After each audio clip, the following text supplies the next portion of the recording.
저는 올해 69, 남편 먼저 하늘로 보내고 혼자 산 지도 어언 10년이 다 되어가는 한명숙입니다.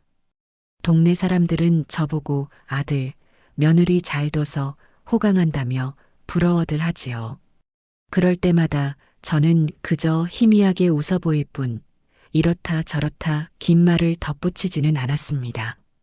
남의 속 사정이라는 게 겉에서 보는 것처럼 그리 간단한 일은 아니니까요.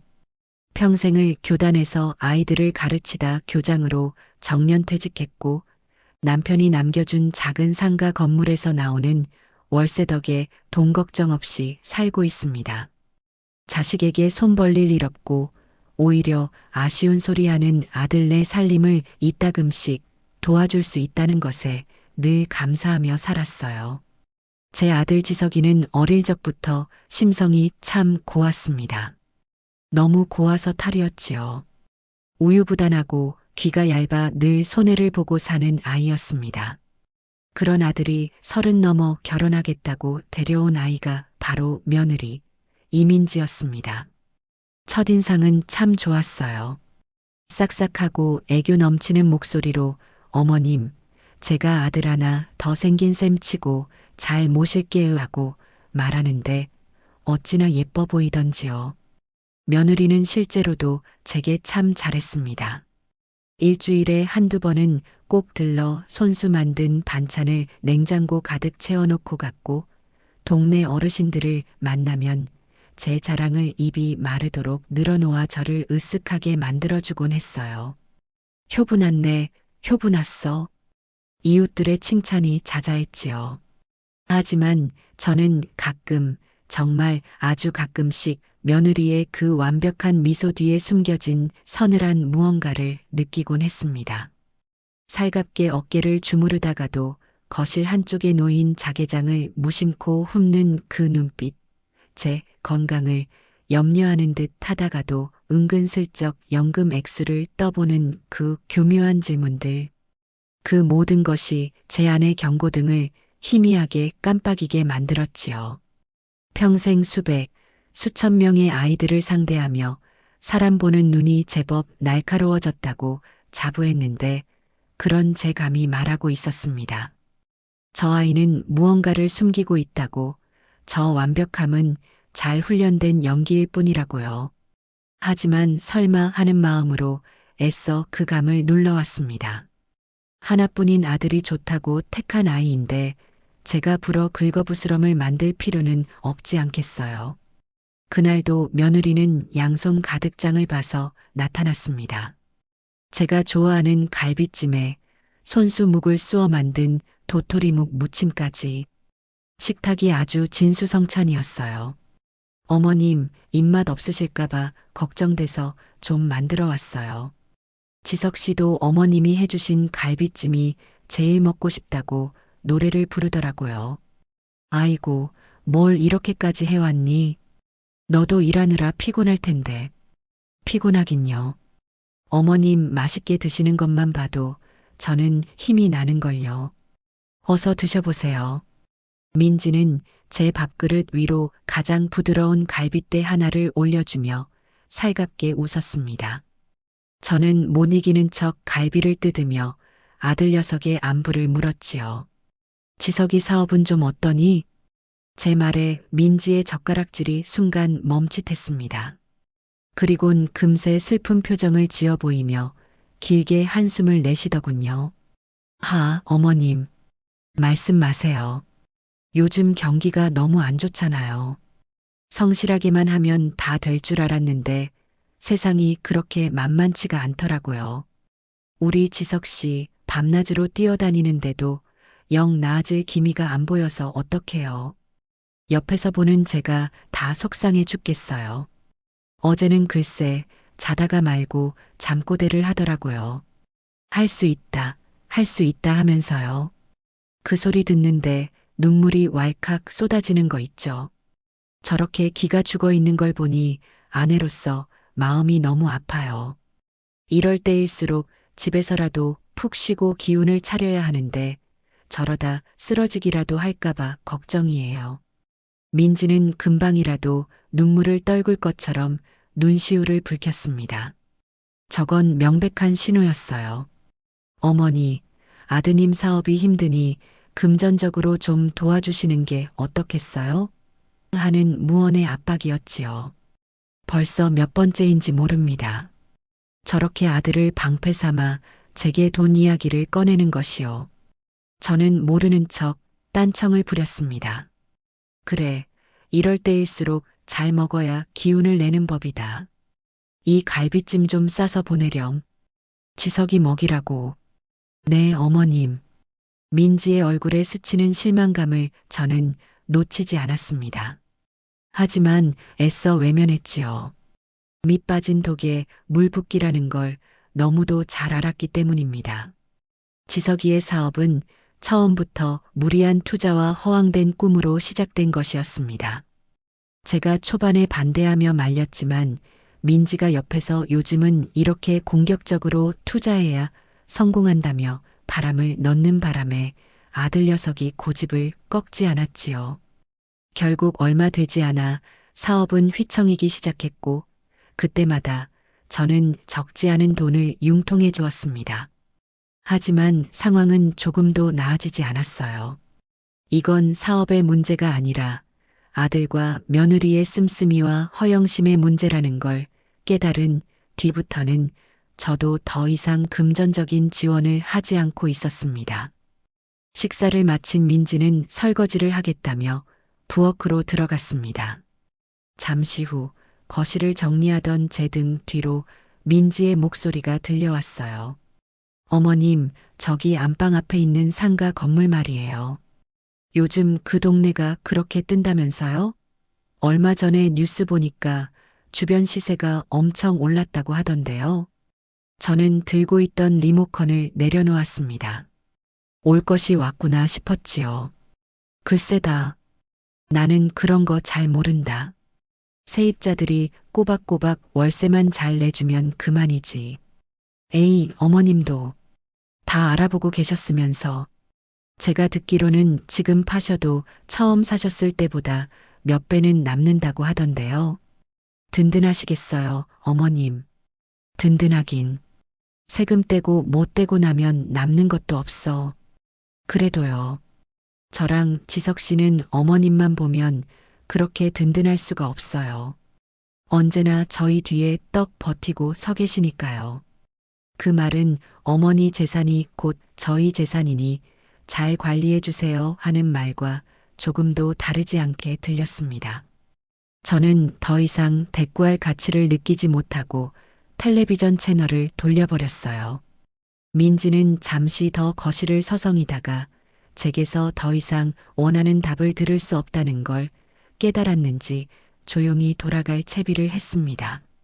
어머님, 저 그럼 가볼게요. 반찬 맛있게 드시고요. 그래, 조심히 가거라. 현관문을 닫고 나서는 며느리의 뒷모습을 보며 저는 긴 한숨을 내쉬었습니다. 저 아이의 머릿속에는 온통 돈 생각뿐이구나. 아들 녀석은 과연 알고 있을까? 자기가 사랑하는 아내가 어떤 생각을 하며 살고 있는지. 아마 모르겠지요. 제 아들은 그렇게 영악한 아이가 못 되니까요. 저는 씁쓸한 마음을 감추고 설거지를 마저 하기 위해 부엌으로 향했습니다. 고요한 집안에는 오직 물소리만이 가득했습니다. 며칠 뒤 민지에게서 전화가 걸려왔습니다. 평소보다 한 톤 더 높은 살랑거리는 목소리였어요. 어머님, 저 민지예요. 식사는 하셨어요? 그래, 막 먹었다. 무슨 일이냐? 다름이 아니라요, 어머님. 제가 봉사활동하는 곳에서요. 이번 주말에 강원도로 1박 2일 봉사를 가기로 했거든요. 연탄도 나르고 독거 어르신들 집도 고쳐드리고요. 좋은 일 하는구나. 그런데요, 어머님. 저희 봉사팀 차가 좀 낡아서 장거리 운전하기가 불안해서요. 혹시, 정말 혹시인데 어머님 차를 하루만 빌릴 수 있을까요? 저희 짐도 많고 사람도 여러 타야 해서요. 어머님 차가 크고 안전하잖아요. 순간 말문이 막혔습니다. 제 차는 10년 전 남편이 세상을 떠나기 직전 제게 마지막으로 선물해 준 것이었습니다. 남편의 숨결이 깃든 유품이나 마찬가지였지요. 그래서 저는 자식들에게조차 쉽게 운전대를 허락하지 않았습니다. 차를 아끼는 제 마음을 며느리도 익히 알고 있을 터인데 저렇게 대뜸 빌려달라고 하니 당황스러웠어요. 그건 좀 곤란한데. 니들도 알다시피 내가 그 차를 얼마나 아끼는지. 알죠, 어머님. 당연히 알죠. 그러니까 더 조심스럽게 부탁드리는 거예요. 정말 딱 하루, 아니 이틀만요. 제가 정말 제 몸보다 더 소중하게 조심조심 다룰게요. 네, 어머님. 민지는 특유의 애교 섞인 목소리로 저를 졸라대기 시작했습니다. 제가 망설이는 기색을 보이자 이번에는 아들 지석에게 전화를 바꾼 모양이었어요. 곧이어 수화기 너머로 아들의 목소리가 들려왔습니다. 어머니, 저 지석이에요. 민지가 좋은 일 한다는데 좀 빌려주세요. 어머니 차가 제일 안전하잖아요. 저도 같이 가서 거들기로 했어요. 저희가 정말 조심히 잘 타고 올게요. 아들까지 나서서 저렇게 말하니 더 이상 거절하기가 어려워졌습니다. 하나뿐인 아들이 좋은 일 하는데 쓰겠다는데 매정하게 안 된다고 할 수가 없었어요. 알았다. 그렇게까지 말하는데 안 빌려줄 수가 있나? 내일 오전에 와서 가져가거라. 정말요, 어머니? 와, 감사합니다. 역시 우리 어머니가 최고예요. 전화기 너머로 환호하는 아들의 목소리를 들으며 저는 복잡한 심경에 사로잡혔습니다. 왜일까요? 좋은 일에 차를 빌려주는 것뿐인데 마치 제 목숨의 일부를 떼어주는 것처럼 마음이 불안하고 불편했습니다. 그저 기분 탓이려니 애써 스스로를 다독였지요. 다음 날 아침 아들 내외는 싱글벙글한 얼굴로 저희 집에 나타났습니다.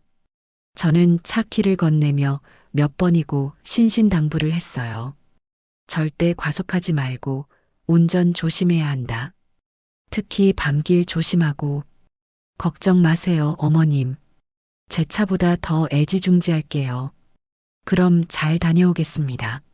민지는 제 손에서 차 키를 받아들고는 환하게 웃어 보였습니다. 그런데 그 미소가 평소와는 다르게 유난히 섬뜩하고 어색하게 느껴지는 건 왜였을까요? 마치 가면을 쓴 배우가 억지로 웃는 것처럼 눈은 전혀 웃고 있지 않았습니다. 저는 불길한 예감을 애써 지우며 멀어져가는 제 차의 뒷모습을 한참 동안이나 바라보았습니다. 부디 아무 일도 없어야 할 텐데.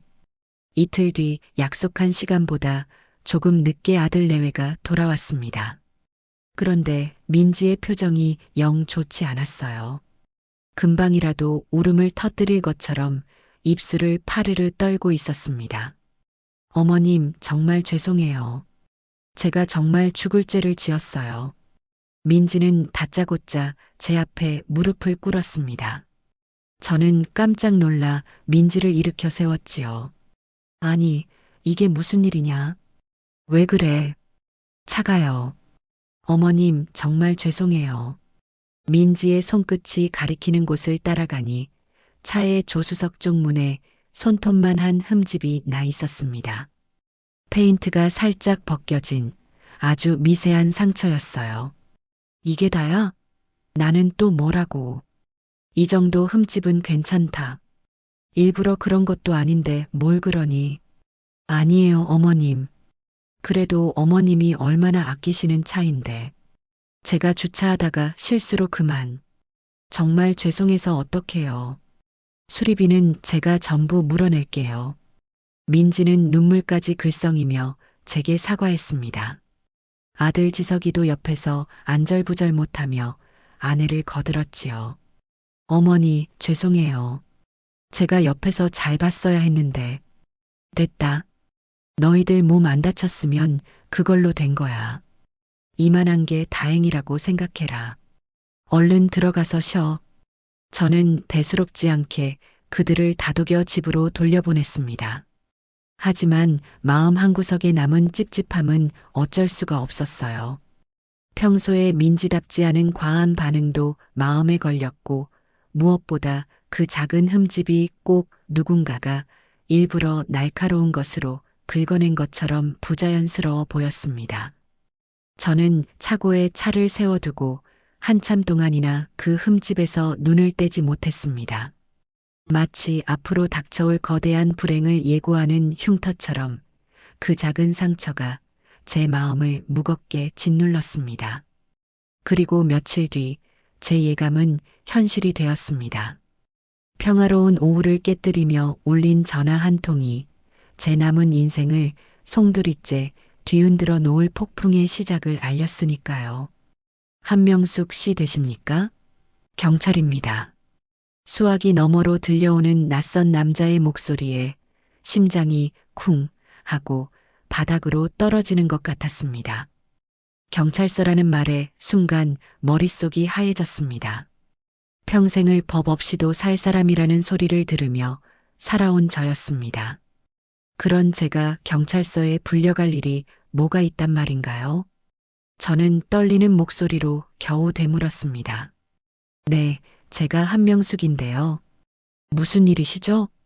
다름이 아니라 한명숙 씨 명의의 차량이 뺑소니 혐의로 신고가 접수되어서요.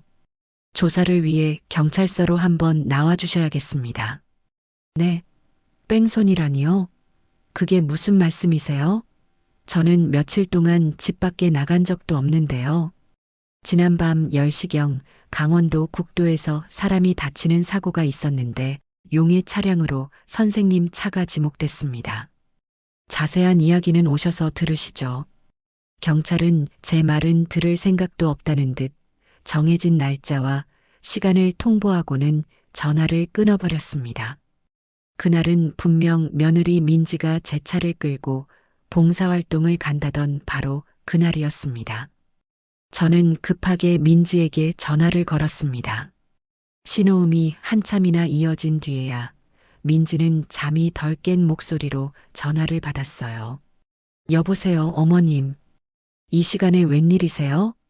아가, 너 혹시 강원도 갔던 날 밤에 무슨 일 없었니?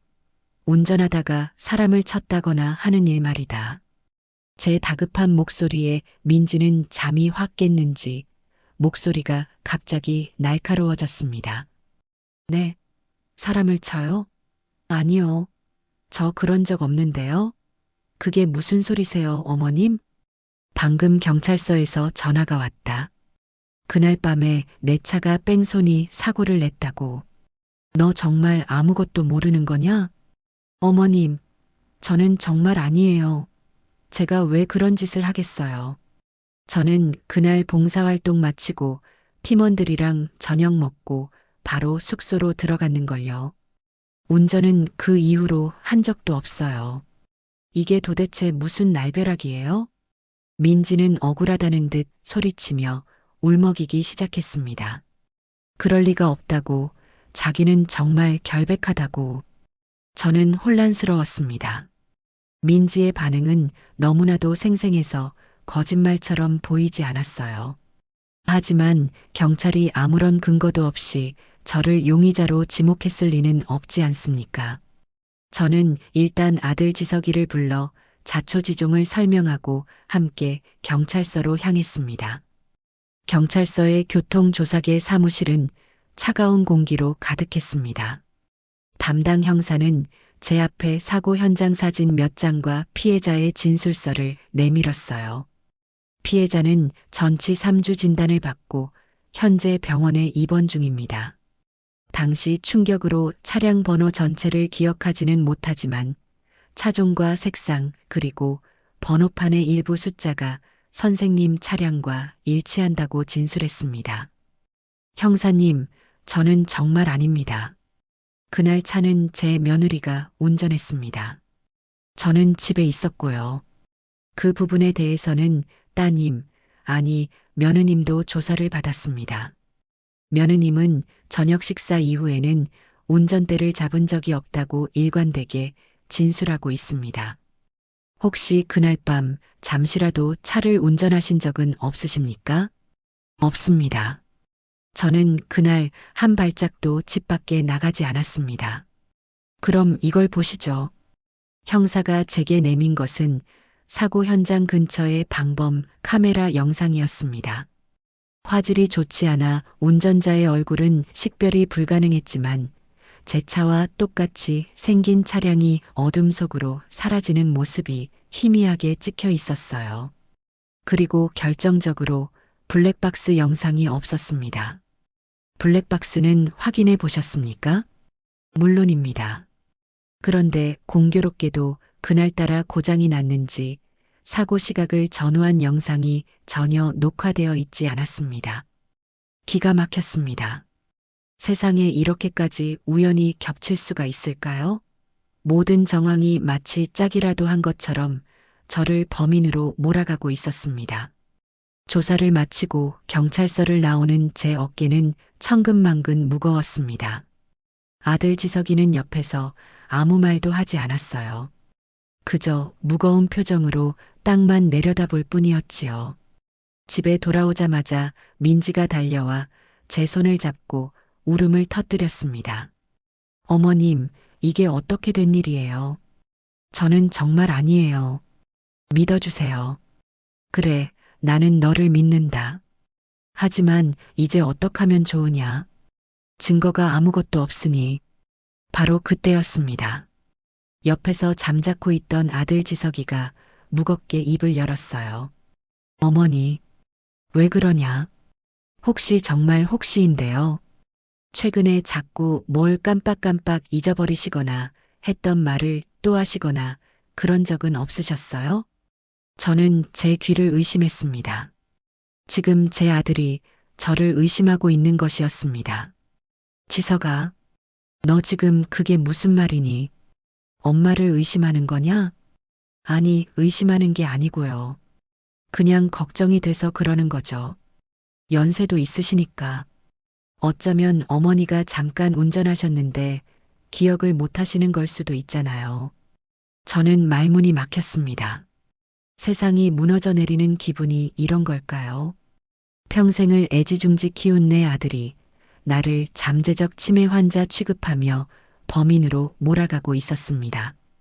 제 심장이 갈기갈기 찢어지는 것 같았어요. 제 표정이 굳어지는 것을 본 민지가 다급하게 아들의 옆구리를 쿡 찔렀습니다. 여보, 무슨 말을 그렇게 해요? 어머님께 실례잖아요. 아니, 나는 그냥 여러 가능성을 열어두고 생각해 보자는 거지. 지금 상황이 우리한테 너무 불리하잖아. 그래도 어떻게 어머님을 의심할 수가 있어요. 어머님은 절대 그러실 분이 아니에요. 민지는 오히려 제 편을 들며 아들을 나무랐습니다. 하지만 저는 똑똑히 보았습니다. 아들을 쿡 찌르던 그 손짓과 잠깐 스쳐 지나간 그 미묘한 눈빛 교환을요. 저건 완벽하게 짜인 각본이었습니다. 아들은 미끼를 던지고 며느리는 제 편을 드는 척하며 제게서 신뢰를 얻어내려는 수작이었지요. 온몸에 소름이 돋았습니다. 그날 이후 아들과 며느리의 압박은 더욱 노골적으로 변해갔습니다. 민지는 매일같이 제게 와서 눈물을 흘리며 말했어요. 어머님, 아무래도 병원에 한번 가보시는 게 좋겠어요. 요즘은 초기 치매도 약으로 다 관리할 수 있대요. 제가 좋은 병원 알아봐 드릴게요. 아들은 옆에서 맞장구를 쳤습니다. 맞아요, 어머니. 검사 한번 받아봐요. 혹시 모르잖아요. 만약 정말 어머니가 기억을 못 하시는 거라면 우리가 빨리 대처를 해야죠. 합의금도 마련해야 하고요. 합의금. 결국 그들의 목적은 돈이었습니다. 저를 정신이 오락가락하는 늙은이로 몰아서 제 재산을 자기들 마음대로 주무르려는 속셈이었던 겁니다. 뺑소니 사고는 그저 모든 계획을 위한 시작에 불과했어요. 피해자 쪽에서 합의금으로 1억을 달라고 한대요. 그렇게 큰 돈이 지금 우리한테 어디 있어요. 어머님, 아무래도 어머님 명의로 된 상가를 처분해서 합의금을 마련해야 할 것 같아요. 민지는 제 눈치를 살피며 조심스럽게 본론을 꺼냈습니다. 저는 기가 막혀서 헛웃음이 나왔습니다. 뭐라고? 내가 저지르지도 않은 일 때문에 내 건물을 팔라고? 어머님, 지금 그게 중요해요? 사람이 다쳤다잖아요. 그리고 모든 증거가 어머님을 가리키고 있는데 이대로 가다가는 어머님 감옥 가실 수도 있어요. 저희가 어머님을 지켜드리려고 이러는 거잖아요. 며느리는 마치 저를 위하는 것처럼 소리쳤지만 그 눈에는 탐욕이 번들거리고 있었습니다. 제 인감도장이 어디에 있는지, 부동산 서류는 어디에 보관했는지 집요하게 캐묻기 시작했어요. 저는 더 이상 참을 수가 없었습니다. 이것은 단순한 오해가 아니었습니다. 저를 나락으로 떨어뜨리고 제 모든 것을 빼앗으려는 치밀하고 악랄한 음모였습니다. 그리고 그 중심에는 제가 평생을 바쳐 키운 아들과 내 자식이라 믿었던 며느리가 있었습니다. 피가 거꾸로 솟는 기분이었습니다. 이가 부득부득 갈렸어요. 그래, 어디 한번 해보자. 니들이 정말 원하는 게 뭔지 내가 똑똑히 두 눈으로 확인하고 니들이 파놓은 함정에 니들이 직접 빠지게 만들어주마. 지옥이 어떤 곳인지 내가 아주 처절하게 느끼게 해줄 테니. 그날 밤 저는 잠들지 못했습니다. 제 인생을 건 싸움을 준비하기 시작했습니다. 이제부터는 더 이상 물러서지 않을 겁니다. 그날 이후 제 집의 공기는 완전히 달라졌습니다. 이전에는 그래도 겉으로나마 화목한 가족의 모습을 연기했지만 이제는 서로의 속내를 숨긴 채 팽팽한 긴장감만이 감돌았지요.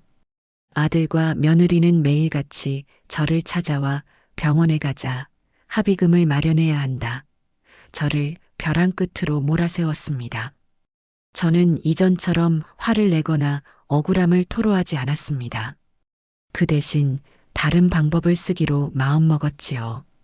그들이 원하는 대로 아주 연약하고 혼란스러워하는 늙은이의 역할을 맡기로 한 겁니다. 어머니, 오늘 병원 예약해뒀어요. 같이 가요, 네. 민지가 제 팔을 부드럽게 잡아 끌며 말했습니다. 저는 초점 없는 눈으로 허공을 바라보며 힘없이 대답했어요. 내가 왜 병원에 가야 하니? 나는 아무렇지도 않은데. 어머님, 자꾸 이러시면 저희가 더 힘들어요. 그냥 검사만 한번 받아보시는 거라니까요. 내가 정말 기억을 못하는 걸까? 내가 운전을 했던가? 저는 일부러 머리를 감싸쥐며 괴로워하는 신용을 했습니다. 제 연기에 아들 지석이의 얼굴이 순간 환해지는 것을 저는 놓치지 않았습니다. 저 녀석, 제가 정말 기억을 잃었다고 믿기 시작한 겁니다. 어머니, 혹시 뭐 기억나는 거 있으세요? 뭐라도 괜찮아요. 한번 잘 생각해 보세요. 모르겠다. 머리가 너무 아프구나. 그날 밤 일이 안개처럼 뿌옇기만 해. 내가 너희에게 차를 빌려준 것은 기억이 나는데 그 뒤는 도무지. 저는 이마를 짚으며 비틀거렸습니다. 제 아들은 기다렸다는 듯 저를 부축하며 민지와 눈짓을 교환했어요. 그들의 눈에는 계획대로 되고 있어라는 만족감이 선명하게 떠올라 있었습니다. 저는 속으로 차갑게 웃었습니다. 그래, 마음껏 비웃어라. 마지막에 웃는 사람이 누가 될지는 두고 보면 알게 될 테니. 저는 그들의 감시 속에서도 몰래 반격을 준비하기 시작했습니다. 가장 먼저 한 일은 수십 년간 알고 지낸 형사로 일하다 퇴직한 오랜 친구에게 연락을 한 것이었습니다. 저는 친구에게 모든 자초지종을 털어놓았습니다. 제 이야기를 다 들은 친구는 전화기 너머로 길게 한숨을 쉬더니 이내 단호한 목소리로 말했습니다. 명수가 정신 똑바로 차리고 들어. 이건 단순한 뺑소니 사건이 아니야. 네 재산을 노린 계획적인 사기극일 가능성이 아주 높아. 나도 그렇게 생각해. 하지만 증거가 아무것도 없어. 블랙박스도 고장났고, 목격자도 없고, 증거가 없으면 만들어야지. 지금부터 내가 시키는 대로 해. 일단 그 피해자라는 놈부터 만나봐. 직접 만나서 그놈의 얼굴과 목소리를 똑똑히 기억해둬. 그리고 절대로 네 아들과 며느리 앞에서는 지금처럼만 행동해. 기억이 오락가락하는 불쌍한 늙은이처럼 말이야. 그게 그놈들을 방심하게 만드는 가장 좋은 방법이야. 친구의 조언은 제게 한 줄기 빛과 같았습니다. 저는 곧바로 실행에 옮겼습니다. 다음 날 저는 과일 바구니 하나를 사들고 피해자가 입원해 있다는 병원으로 향했습니다.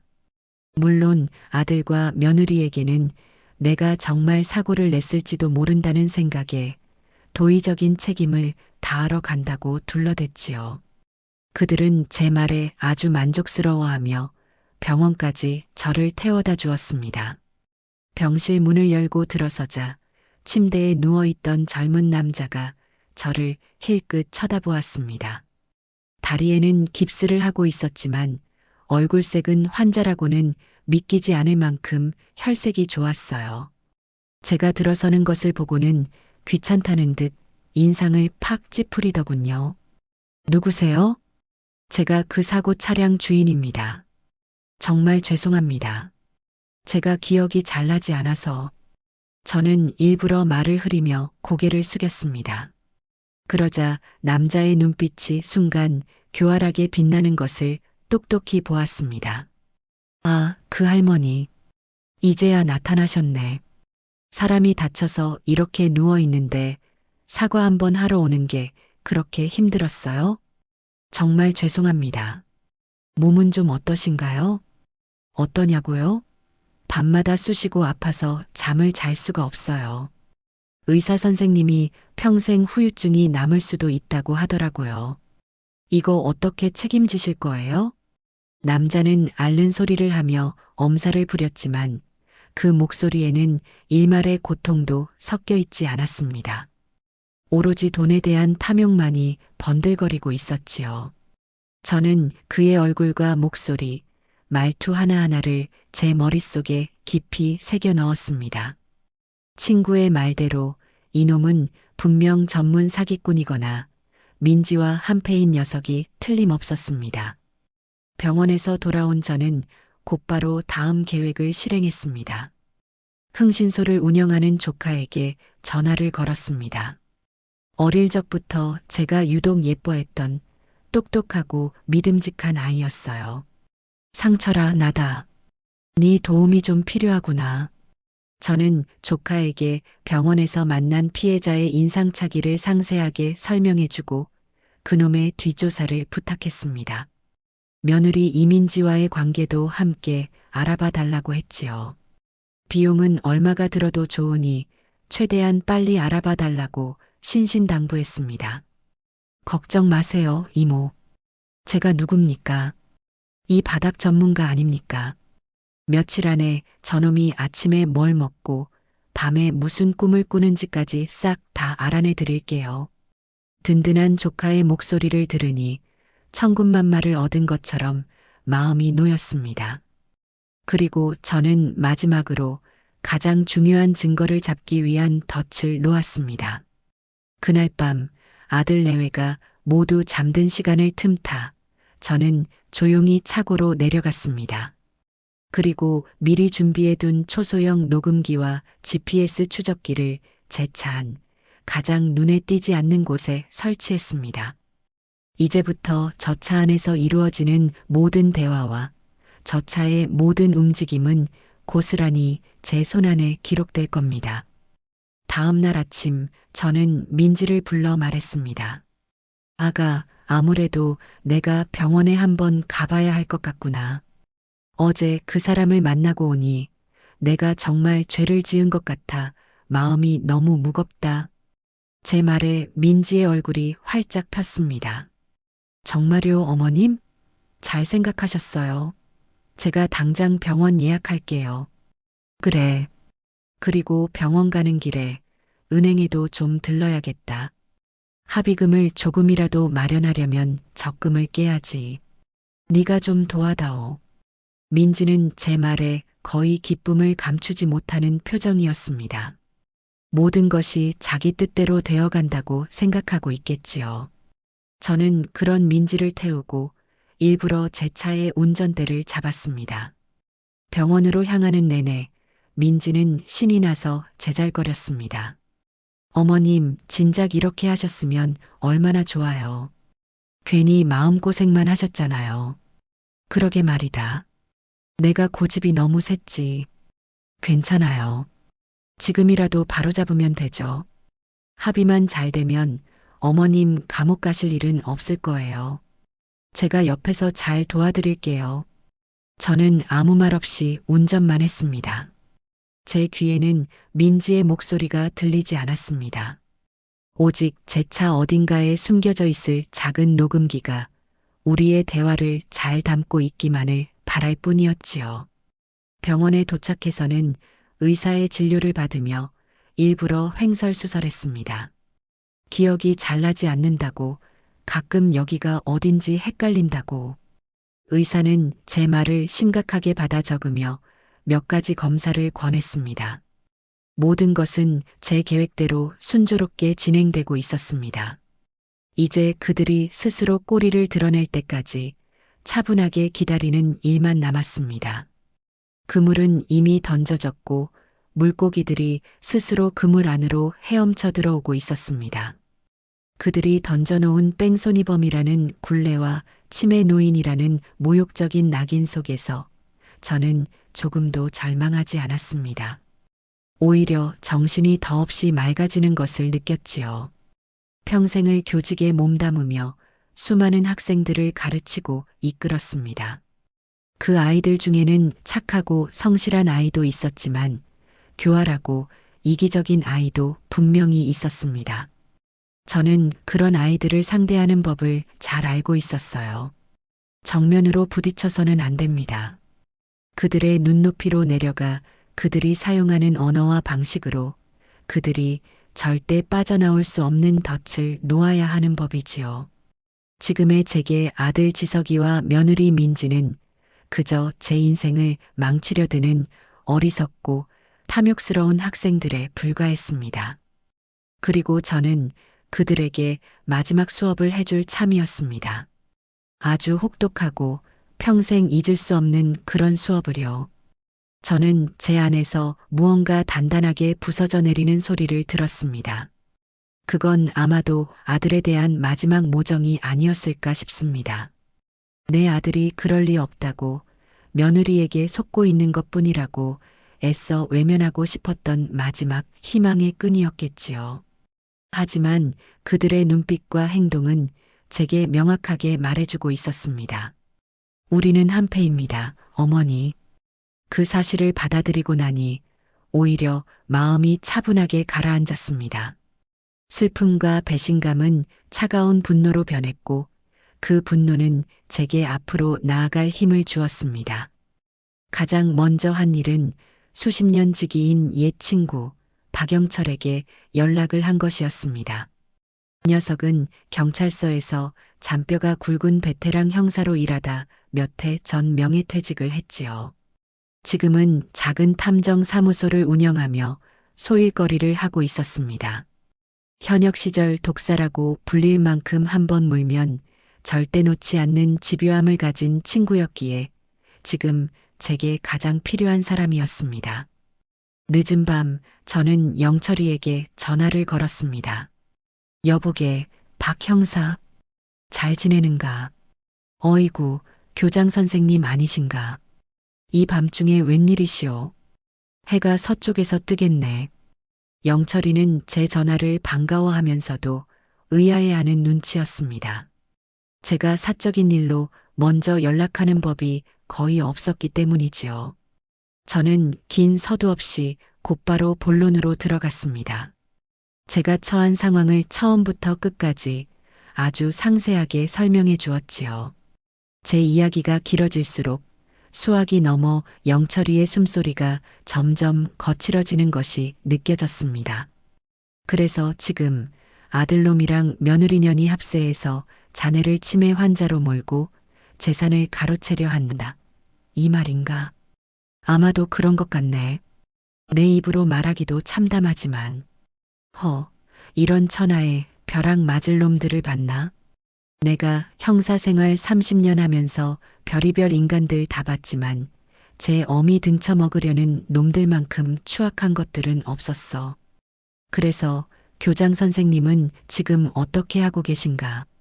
그놈들한테 억울하다고 소리라도 질러봤소? 아니, 그 반대로 하고 있네. 그들이 원하는 대로 기억이 오락가락하는 정신 나간 늙은이 행세를 하는 중이지. 제 말에 수화기 너머에서 잠시 침묵이 흘렀습니다. 이내 영철이는 낮게 웃으며 말했습니다. 역시 한명숙은 한명숙이야. 평생을 범생이처럼 살더니 이럴 땐 아주 여우처럼 머리가 돌아가는구만. 아주 잘하고 있소. 지금처럼만 하시오. 그게 그 오만한 것들을 방심하게 만드는 가장 확실한 방법이니까. 앞으로 내가 어떻게 하면 좋겠나? 자네의 도움이 필요하네. 일단은 지금처럼 계속 연기를 하시오. 그놈들이 하자는 대로 다 해주는 척하면서 시간을 버는 거야. 병원에 가자면 가고 검사를 받자면 받으시오. 그러면서 그놈들이 하는 모든 말과 행동을 아주 사소한 것 하나까지 전부 기록해둬. 녹음할 수 있으면 더 좋고 모든 게 나중에 증거가 될 테니. 알겠네. 그리고 그 피해자라는 놈, 그놈이 이 사건의 가장 약한 고리일 가능성이 높아. 내가 사람을 붙여서 그놈 뒷조사를 싹 해보겠네. 아마 며느리라는 년하고 어떻게든 연결되어 있을 거야. 꼬리가 길면 잡히는 법이지. 고맙네, 영철아. 이 은혜는 꼭 갚겠네. 은혜는 무슨, 우리 사이에. 대신 나중에 이 모든 일이 끝나면 아주 비싼 술 한 잔 사시오. 그 못된 것들 콩밥 먹이는 안주 삼아서 아주 맛있게 마셔줄 테니. 영철이와의 통화는 제게 확신을 주었습니다. 저는 더 이상 혼자가 아니었습니다. 든든한 지원군을 얻었으니 이제 본격적으로 저들의 무대를 제 무대로 만들어갈 차례였습니다. 그날 이후 저의 연기는 더욱 완벽해졌습니다. 아침에 눈을 뜨면 일부러 멍한 표정으로 한참 동안 허공을 응시했고 식사를 할 때는 수저를 떨어뜨리거나 국을 엎지르기 일쑤였습니다. 어머님 괜찮으세요? 왜 그러세요 정말? 민지가 짜증 섞인 목소리로 행주를 가져와 식탁을 닦으며 말했습니다. 저는 어쩔 줄 몰라 하는 표정으로 민지를 바라보며 말했지요. 미안하다 나도 모르게 손에 힘이 빠져서. 정말. 제가 못 살아. 이러니 저희가 어떻게 어머님을 혼자 두겠어요. 얼른 병원부터 가보셔야 한다니까요. 지석이는 우리 아들은 어디 갔니? 아침부터 보이질 않는구나. 저는 일부러 아들의 행방을 물었습니다. 바로 제 맞은편에 앉아 밥을 먹고 있는 아들을 못 본 척하면서요.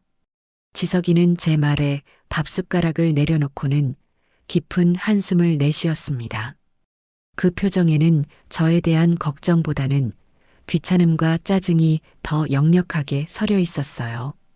어머니, 저 여기 있잖아요. 바로 앞에 있는데도 안 보이세요? 그랬구나. 미안하다. 내가 정말 정신이 없나 보구나. 저는 머리를 감싸쥐며 자책하는 연기를 했습니다. 아들과 며느리는 서로를 마주보며 이제 정말 때가 되었다는 듯한 눈빛을 교환했습니다.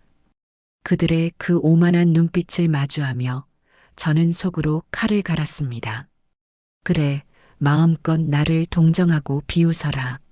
니들이 나를 더 한심하게 여길수록 니들의 목을 죄는 올가미는 더욱 단단해질 테니. 저녁에는 일부러 거실을 서성이다가 값비싼 도자기를 깨뜨리기도 했습니다. 쨍그랑하는 파열음과 함께 아들 내외가 안방에서 뛰쳐나왔지요. 어머니, 이게 무슨 소리예요? 아, 내가 발을 헛디뎌서. 산산조각 난 도자기 파편과 망연자실한 표정의 저를 번갈아 보던 민지는 더 이상 분노를 감추지 못하고 제게 쏘아붙였습니다. 이게 얼마짜리인 줄 아세요? 아버님이 살아생전에 어머님께 선물하신 거잖아요. 이걸 이렇게 깨뜨리시면 어떡해요? 미안하다, 정말 미안하다. 저는 주저앉아 울먹였습니다. 물론 눈물 한 방울 나오지 않는 거짓 울음이었지요. 제 비참한 연기를 지켜보던 아들 지석이가 마침내 결심한 듯 민지에게 말했습니다. 여보, 아무래도 안 되겠어. 내일 당장 어머니 모시고 한정치산 선고 신청하러 법원에 가야겠어. 이러다가는 정말 큰일 나겠어. 한정치산. 제가 기다리던 바로 그 단어였습니다. 저를 법적으로 무능력한 사람으로 만들어 제 모든 재산을 자기들 마음대로 처분하겠다는 마지막 선전포고였지요. 저는 고개를 푹 숙인 채 제 입꼬리가 비릿하게 올라가는 것을 애써 감추었습니다. 드디어 니들이 스스로 무덤을 파기 시작했구나. 다음 날 아침 저는 조카 상철이에게서 연락을 받았습니다. 제가 뒷조사를 부탁했던 피해자에 대한 정보가 나왔다는 것이었지요. 저는 아들 내외 몰래 집 근처 공원으로 나가 상철이를 만났습니다. 상철이는 제게 서류 봉투 하나를 내밀었습니다. 이모, 빙고예요. 이놈, 이름은 차민준이고 나이는 32. 이모님 며느리 이민지랑 같은 고향 출신의 고등학교 2년 선후배 사이더라고요. 그럴 줄 알았다. 또 다른 건? 더 확실한 게 있죠. 이놈, 정가가 아주 화려해요. 사기 공갈 등 아주 질이 안 좋은 놈이에요. 최근에는 불법 노름에 빠져서 빚도 꽤 있는 것 같고요. 상철이가 내민 서류에는 차민준이라는 남자의 사진과 함께 그의 과거 행적이 빼곡하게 적혀 있었습니다. 사진 속 남자는 병실에서 만났던 그 교활한 눈빛의 사내와 정확하게 일치했어요. 상철이는 결정적인 증거라며 작은 사진 몇 장을 더 꺼내 보였습니다. 이건 이모님이 사고 나기 일주일 전 두 사람이 시내 카페에서 만나는 장면을 제가 확보한 거예요. 보세요. 아주 다정해 보이죠? 사진 속에는 민지와 차민준이 마주 앉아 웃고 떠드는 모습이 선명하게 찍혀 있었습니다. 누가 봐도 아주 가까운 사이처럼 보였지요. 고맙다, 상철아. 정말 큰일 해줬다. 모려, 이모. 그런데 이 정도 증거만으로는 저것들을 한 번에 보내버리기엔 좀 약할 수도 있어요. 저것들이 그냥 아는 선후배 사이라고 발뺌하면 그만이거든요. 뭔가 더 결정적인 한 방이 필요한데. 걱정 마라. 그 한 방은 내가 지금 만들고 있으니 너는 계속해서 저 두 사람의 뒤를 밟아줘. 혹시라도 둘이 또 만나는지 돈이 오고 가는 건 없는지 전부 다 파악해줘야 한다. 알겠습니다, 이모. 저만 믿으세요. 상철이를 돌려보내고 공원 벤치에 앉아 한참 동안 생각에 잠겼습니다. 이제 퍼즐 조각은 거의 다 맞춰졌습니다. 돈이 필요한 며느리가 돈이 급한 고향 후배를 끌어들여 보험 사기극을 꾸민 것이지요. 그리고 그 과정에서 제 아들은 방관자이거나 혹은 적극적인 동조자였을 겁니다. 이제 남은 것은 그들의 입으로 직접 범행을 자백하게 만드는 일뿐이었습니다. 그리고 제게는 그럴 수단이 있었지요. 바로 제 차에 설치해둔 작은 녹음기였습니다.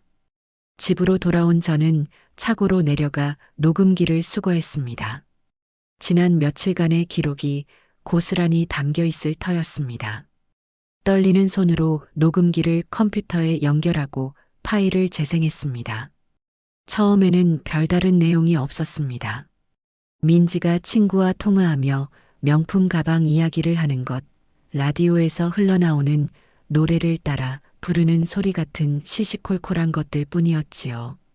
저는 실망하지 않고 계속해서 파일을 확인했습니다. 그리고 마침내 제 심장을 뛰게 하는 목소리가 흘러나왔습니다. 민지가 누군가와 통화하는 내용이었어요. 그러니까 돈은 언제쯤 받을 수 있다는 거야? 상대방의 목소리는 녹음되지 않았지만 저는 직감할 수 있었습니다. 차민준, 그놈이 틀림없었습니다. 뭘 믿고 기다려. 지금 병원 생활도 지겨워 죽겠는데. 약속이랑 다르잖아. 일이 이렇게 쉽게 끝날 줄 알았으면 나도 처음부터 이렇게까지 하지는 않았지. 민지의 목소리가 점점 날카로워졌습니다. 시끄럽고 조금만 더 기다려. 지금 그 할망구가 거의 다 넘어왔으니까. 내일 모레 법원에 가서 도장만 찍으면 이 모든 게 다 우리 차지가 된다고. 알았어? 그러니까 쓸데없는 소리 하지 말고 아픈 연기나 똑바로 해. 괜히 긁어부스럼 만들지 말고. 민지는 전화를 끊고는 혼잣말로 욕설을 내뱉었습니다. 멍청한 놈. 자기가 머리 좀 썼다고 생각하겠지. 푼돈이나 쥐어주고 떼어버리면 그만인 것을. 모든 것이 담겨 있었습니다. 그들의 추악한 계획과 서로를 향한 불신까지도요. 저는 파일을 여러 곳에 복사하며 차갑게 웃었습니다. 이제 이 녹음 파일은 그들의 목에 걸릴 가장 무거운 족쇄가 될 겁니다. 저는 다시 한번 병원을 찾아갈 준비를 했습니다. 이번에는 그저 관찰만 하고 오지는 않을 참이었습니다. 뱀의 아가리 속으로 제 손을 직접 집어넣어 볼 생각이었습니다. 다음 날 저는 또다시 과일 바구니를 들고 차민준의 병실을 찾았습니다. 이번에도 아들 내외가 저를 데려다 주었지요. 제가 병실로 들어서는 것을 보고 차민준은 노골적으로 귀찮다는 표정을 지었습니다. 아, 또 오셨네. 할머니, 저 이제 괜찮으니까 그만 좀 오세요. 자꾸 찾아오시는 거 부담스러워요. 미안합니다. 그래도 죄 지은 마음에. 저는 그의 침대 옆 의자에 힘없이 주저앉았습니다. 그리고는 품속에서 흰 봉투 하나를 꺼내 그의 침대 위로 밀어 넣었어요. 이게 뭡니까? 많지는 않습니다. 제가 가진 돈을 좀 털어서 급한 대로 쓰시라고요. 합의금은 우리 아들 녀석이 집을 팔아서라도 마련한다고 했으니 조금만 기다려주세요. 봉투 안에는 현금 100만 원이 들어 있었습니다. 제 말에 차민준의 눈이 순간 크게 흔들렸습니다. 돈에 굶주린 하이에나의 눈빛이었지요. 그는 잠시 망설이는 듯 하더니 이내 못 이기는 척 봉투를 집어 자신의 베개 밑으로 숨겼습니다. 정말 이러실 것까지는 없는데. 할머니 사정도 딱해 보이시고. 알겠습니다. 일단 이건 받겠습니다. 대신 합의금은 확실하게 준비해 주셔야 합니다. 네. 그럼요. 저는 자리에서 일어서며 마지막 미끼를 던졌습니다. 그런데 우리 며느리 민지 말입니다. 그 아이도 고생이 많지요. 혹시라도 그 아이가 찾아와서 무슨 부탁 같은 걸 하더라도 너무 매정하게 대하지는 말아주세요. 저 때문에 고생하는 착한 아이니까요. 저는 일부러 민지의 이름을 언급했습니다. 제 말을 듣는 순간 차민준의 얼굴이 미세하게 굳어지는 것을 저는 놓치지 않았습니다. 그는 당황한 기색을 애써 감추며 퉁명스럽게 대답했어요. 며느님이요? 내가 그쪽 며느님을 왜 만납니까? 알지도 못하는데. 아, 그랬나요? 하긴, 내가 요즘 정신이 없어서. 그럼 푹 쉬세요. 저는 의미심장한 미소를 남기고 병실을 빠져나왔습니다. 차민주는 아마도 제 마지막 말을 이해하지 못했을 겁니다. 하지만 괜찮습니다. 곧 알게 될 테니까요. 제가 왜 그의 앞에서 며느리의 이름을 꺼냈는지, 제가 던진 작은 돌멩이가 그들의 견고해 보이던 관계에 어떤 파문을 일으키게 될지를 말입니다. 병원에서 돌아온 그날 밤, 저는 잠을 이룰 수가 없었습니다. 조카 상철이가 보내온 사진과 제 손에 들린 녹음 파일, 그리고 병원에서 본 차민준의 탐욕스러운 눈빛. 모든 조각들이 제 머릿속에서 하나의 거대한 그림을 완성해 가고 있었습니다. 며느리 민지는 돈 때문에 고향 후배를 끌어들였고 그 후배는 자신의 정과 기록과 빚을 숨긴 채 며느리의 계획에 동참했습니다. 그리고 제 아들 지석이는 그 모든 것을 알고도 묵인했거나 혹은 더 깊이 관여해 있었겠지요. 참으로 완벽한 삼각 공조였습니다. 며칠 뒤 조카 상철이에게서 다시 연락이 왔습니다. 이번에는 아주 흥미로운 소식을 가지고 왔더군요. 이모, 대박이에요. 차민준, 그놈이 어젯밤에 몰래 병원을 빠져나가서 누굴 만났는지 아세요? 누구냐? 이모님 며느리요. 두 사람이 한적한 공원 주차장에서 만나서 한참 동안 이야기를 나누더라고요. 분위기가 아주 험악해 보였어요. 상철이는 제게 멀리서 찍은 듯한 사진 몇 장을 더 보내주었습니다. 사진 속에서 민지는 팔짱을 낀 채 차민준을 쏘아보고 있었고 차민준은 무언가 억울하다는 듯 필사적으로 변명하는 것처럼 보였습니다. 아무래도 돈 문제로 다투는 것 같았어요. 이모님이 병원에서 주고 오신 그 돈 봉투, 그것 때문에 뭔가 일이 꼬인 게 아닐까요? 상철이의 추측이 맞았습니다. 제가 던진 미끼를 차민준이 덥석 문 것이 분명했습니다. 아마도 그는 민지에게 약속했던 돈의 일부를 먼저 받은 셈치고 민지에게는 그 사실을 숨겼겠지요.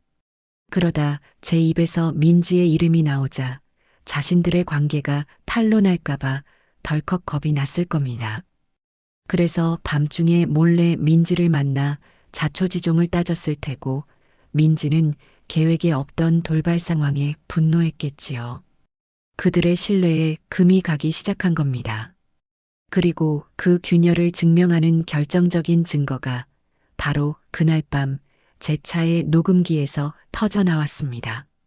민지는 그날 밤 차민준을 만나고 돌아오는 길에 차 안에서 누군가와 길게 통화를 했습니다. 아, 정말 짜증나 죽겠네. 그 멍청한 놈이 일을 다 망치게 생겼어. 민지는 잔뜩 흥분한 목소리로 누군가에게 하소연하고 있었습니다. 글쎄, 그 할망구가 병원에 와서 자기한테 돈을 주고 갔다지 뭐야. 그러면서 내 이름까지 꺼냈다나 봐. 그놈은 또 거기에 쫄아가지고는 밤중에 나를 불러내서 이게 어떻게 된 일이냐고 난리를 치고 아주 가관도 아니었어. 수화기 너머에서 잠시 침묵이 흐르더니 이내 익숙한 목소리가 들려왔습니다. 제 심장이 멎는 것 같았습니다. 제 아들 지석이의 목소리였습니다. 뭐, 어머니가 왜 그런 짓을. 나도 몰라. 정말 치매가 온 건지 아니면 우리를 떠보려고 일부러 그러는 건지. 어느 쪽이든 기분 더러운 건 마찬가지야. 당신 어머니 생각보다 보통이 아니라니까. 어쨌든 차민준 그놈은 내가 잘 구슬려 놨으니까 걱정 마. 대신 우리 계획을 좀 앞당겨야겠어. 더 이상 시간을 끌다가는 무슨 변수가 생길지 몰라. 당신 내일 당장 법원 가서 서류 접수해. 모레 아침 일찍 어머니 모시고 바로 법원으로 가는 거야. 가서 도장 찍고 모든 걸 한 번에 끝내버리자고. 알았어. 그렇게 할게. 아들은 아주 짧고 담담하게 대답했습니다. 그 목소리에는 일말의 망설임이나 죄책감도 느껴지지 않았습니다. 그저 아내의 명령에 복종하는 충실한 하수인처럼 보일 뿐이었지요. 저는 눈을 감았습니다. 더 이상은 들을 필요도 없었습니다. 제 아들이 이 모든 범죄의 공범이라는 사실이 너무나도 명백해졌으니까요. 이제 제게 남은 마지막 미련한 조각마저 산산이 부서져 먼지처럼 흩어져 버렸습니다. 다음 날 아침 식탁에서 민지는 제게 아주 상냥한 목소리로 말했습니다. 어머님, 저희가 아무리 생각해도 어머님을 이대로 둘 수는 없을 것 같아요. 어머님의 재산을 안전하게 지켜드리고 또 어머님을 잘 보살펴드리기 위해서 법적인 절차를 좀 밟아야 할 것 같아요. 법적인 절차라니? 어려운 건 아니고요. 그냥 법원에 가서 서류에 도장 몇 번만 찍으시면 돼요. 그러면 앞으로 모든 재산 관리는 저희가 알아서 해드릴 거고요. 어머님은 아무 걱정 없이 편안하게 지내시기만 하면 돼요. 마치 제게 큰 은혜라도 베푸는 것처럼 말하는 며느리의 얼굴이 역겨웠습니다. 제 옆에 앉은 아들은 차마 제 눈을 마주치지 못하고 고개만 푹 숙이고 있었지요. 저는 힘없이 고개를 끄덕였습니다. 니들이 알아서 하려무나. 나는 이제 아무 힘도 없다. 제 대답에 민지의 얼굴이 환하게 빛났습니다. 모든 것이 끝났다고 생각하겠지요. 하지만 민지는 모르고 있었습니다. 그것은 끝이 아니라 이제 막 시작되는 심판의 서막이라는 것을요. 그날 오후 민지는 외출 준비를 하며 제게 말했습니다. 어머님, 저 친구 좀 만나고 올게요. 저녁 식사 전에는 들어올게요. 그래, 조심히 다녀오너라. 민지가 집을 나서자마자 저는 차고로 내려가 차에 설치해 두었던 녹음기와 GPS 추적기를 다시 한번 확인했습니다. 모든 것이 정상적으로 작동하고 있었어요. 잠시 후 제 휴대폰으로 민지의 차가 움직이기 시작했다는 알림이 떴습니다. 그런데 이상했습니다. GPS가 가리키는 방향은 민지가 말했던 시내가 아니었습니다. 차는 점점 외곽의 한적한 곳으로 향하고 있었어요. 그리고 마침내 며칠 전 차민준과 만났던 바로 그 공원 주차장에서 멈춰 섰습니다. 또 만나고 있구나. 저는 차가운 미소를 지었습니다. 하지만 그날의 만남은 이전과는 무언가 다른 분위기였습니다. 상철이가 보내온 실시간 사진 속에서 민지는 차민준에게 서류 봉투 하나를 건네고 있었습니다. 그리고 그 봉투를 받아든 차민준은 아주 비열한 미소를 짓고 있었지요. 그들이 주고받은 것이 무엇인지 저는 어렴풋이 짐작할 수 있었습니다. 그리고 그 짐작은 그날 밤 제가 확인한 녹음 파일을 통해 확신으로 바뀌었습니다. 그 파일 안에는 제 아들과 며느리의 목소리뿐만 아니라 그들의 모든 것을 파멸시킬 또 다른 인물의 목소리가 함께 담겨 있었습니다. 그날 밤 저는 떨리는 마음으로 녹음 파일을 재생했습니다. 차 안에는 아들과 며느리 단둘이 타고 있었습니다. 민지는 잔뜩 상기된 목소리로 지석이에게 말하고 있었어요. 자기야, 이제 정말 다 끝났어. 내일 아침에 도장만 받으면 돼. 정말 아무 문제 없겠지? 갑자기 좀 불안하네. 아들의 목소리는 미세하게 떨리고 있었습니다. 뒤늦은 후회일까요? 아니면 그저 탐욕에 따르는 불안감일까요? 민지는 그런 아들을 한심하다는 듯 쏘아붙였습니다. 이제 와서 무슨 약한 소리야. 당신 빚 갚아주려고 내가 얼마나 애썼는데 여기까지 와서 물을 수 없어. 정신 똑바로 차려. 알았어. 미안해. 그리고 차민준 그놈도 오늘 확실하게 정리했어. 입막음용으로 돈 좀 쥐어주고 각서도 받아놨으니까. 이제 그놈이 우리 뒤통수 칠 일은 절대 없을 거야. 각서. 역시 제 예상이 맞았습니다. 민지는 차민준에게 돈을 주며 이번 일에 대해 발설하지 않겠다는 각서를 받아낸 것이었습니다. 하지만 그 다음 순간 녹음기에서 흘러나온 민지의 혼잣말은 저를 경악하게 만들었습니다. 멍청한 놈. 그 각서가 법적으로 아무 효력도 없는 휴지 조각인 줄도 모르고 나중에 뒤통수는 내가 칠 건데. 저는 소름이 돋았습니다. 민지는 처음부터 차민준을 이용하고 버릴 생각이었던 겁니다. 차민주는 그저 쓰고 버리는 장기말에 불과했던 것이지요. 하지만 민지가 간과한 사실이 있었습니다. 장기말도 궁지에 몰리면 왕을 물어뜯을 수 있다는 것을요.